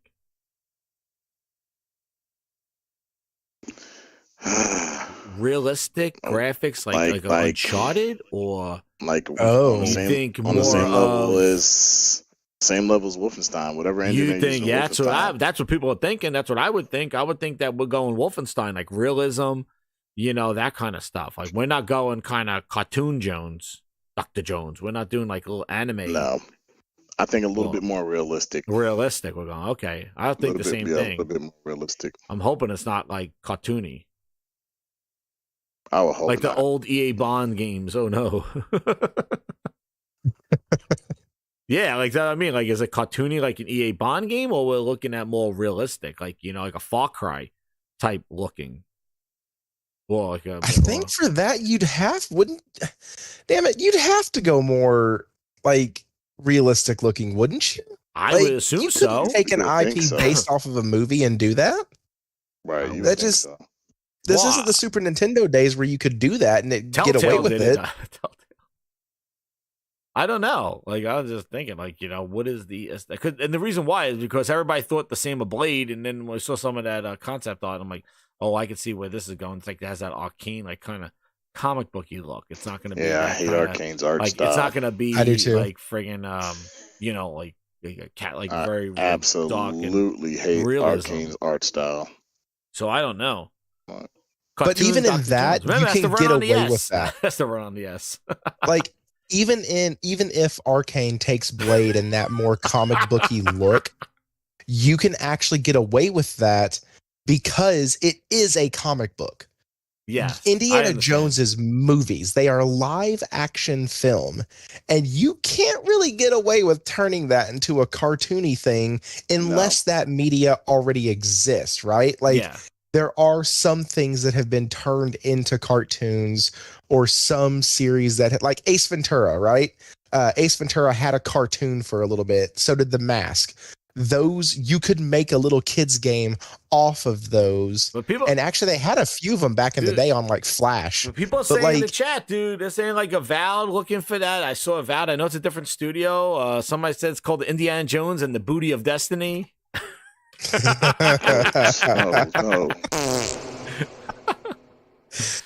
Oh man, but I don't know. Like, you're right. Like, if it has a realistic thing, you would expect it to be realism. They worked on realistic game, like that kind of graphically intensive games. We'll see. But I was just asking, who I wouldn't put it past anybody right now, like what to do, especially when we're considering gaming for everyone. Like E for everyone, Indiana Jones for everyone. I don't know. Not Lego. Red Jones. I don't know. But I'm just thinking, like, what a surprise that would be if you say Indiana Jones in the gameplay. And it's like as a little cartoony look to it. You're gonna be like, oh, because nobody's thinking that. Everybody's thinking we're gonna have like Far Cry Indiana Jones, like we're gonna have like friggin' Wolfenstein Indiana Jones right now. But I think in third person, like to go with Game Night says, I think it should be more in the third person for platforming and things like that, and first person maybe for like the minecart segments. Right, you would hope. I hope. You would hope. You know, it could be anything with this company. Hey, we don't know what. We don't know what they're gonna allow or what they're gonna. They might start talking about passion projects as it gets closer to them. We're sitting there like, oh my God, we already know what's going on. Let's start talking about passion projects. And you know the Disney shit that they've been on too. Disney. E for everyone, Indiana Jones. Hey, Cartoon Jones. You know, Disney with their shit. Yep. You don't know. I don't know, man. We will find out. You know, Slay the Spy is miles ahead of Indiana Jones, says No Mercy. But we will see. You know, we will see. I would definitely. I don't know if I'm gonna I'll probably live stream it. I think it was on Thursday. Might live stream it. Might see. But definitely we'll be doing a video on it this week on there. And you know, will Sony respond? The question is, do they need to respond? Oh, that's what I was about to say. They don't need to do shit. They don't need to do shit. At this point, do they need to respond? So they're not going to be like, well, here's our showcase. Like they announced, like we're doing a state of play this week. Announce it that's coming in a week or two. No. I mean, do I want it? Sure. Yeah. But do I think they need to? No. Josh says they're going to blow this direct. Oh, damn. Let's hope not. Oh, my insider just told me, yep, they're blowing something. But you know what? Before I got to shout out to the VIPs, I forgot to shout out them. Where they come, the VIP grinders. We got a bunch of 10 members, 10 members tonight. Hit that like button, grinders, and subscribe to the Gaming Grindhouse. Shout out to all the VIPs who support this channel and partying with the emojis in the chat and hanging out with Herman Holtz in the club. Thank you again, VIPs, for all that you do. And with that, guys, we've come to our final thing. Will Sony respond? I think Sony should. I would like it. But do they need to? I don't think so. But I think they kind of responded already in the sense that they already kind of gave a video out already showing what's coming out. And Microsoft is doing it direct style. So it's there.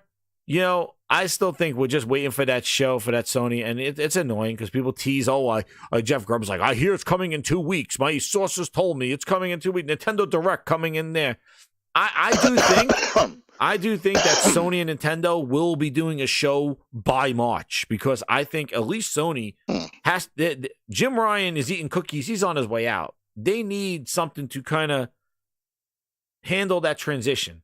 And I think a nice showcase to show what their first party's working on will be that kind of nice kind of overlay to that transition of that. So I think by March, there should be something from them. They should not wait till later this year. But, you know, we don't want them to get complacent, but we got games that they're releasing. They identified. They have coming out. The Final Fantasy, definitely. I can't wait to play that.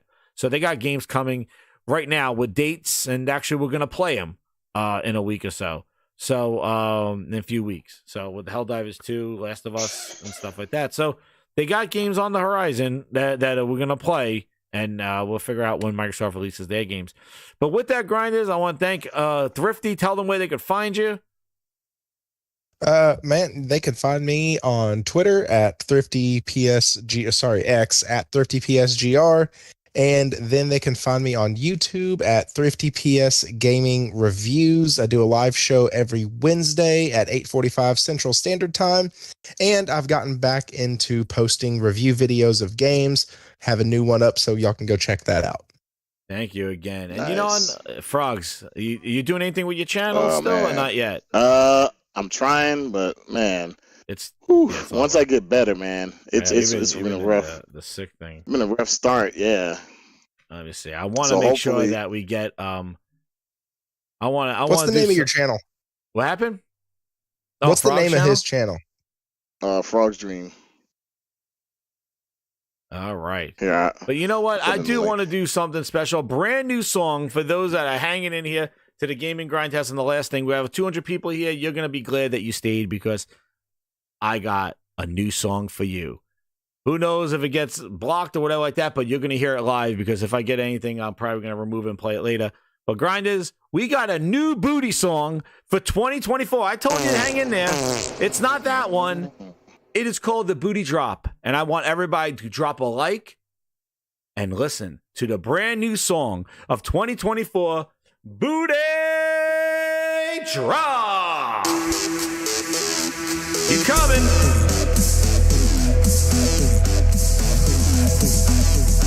We out. Let me see that booty drop.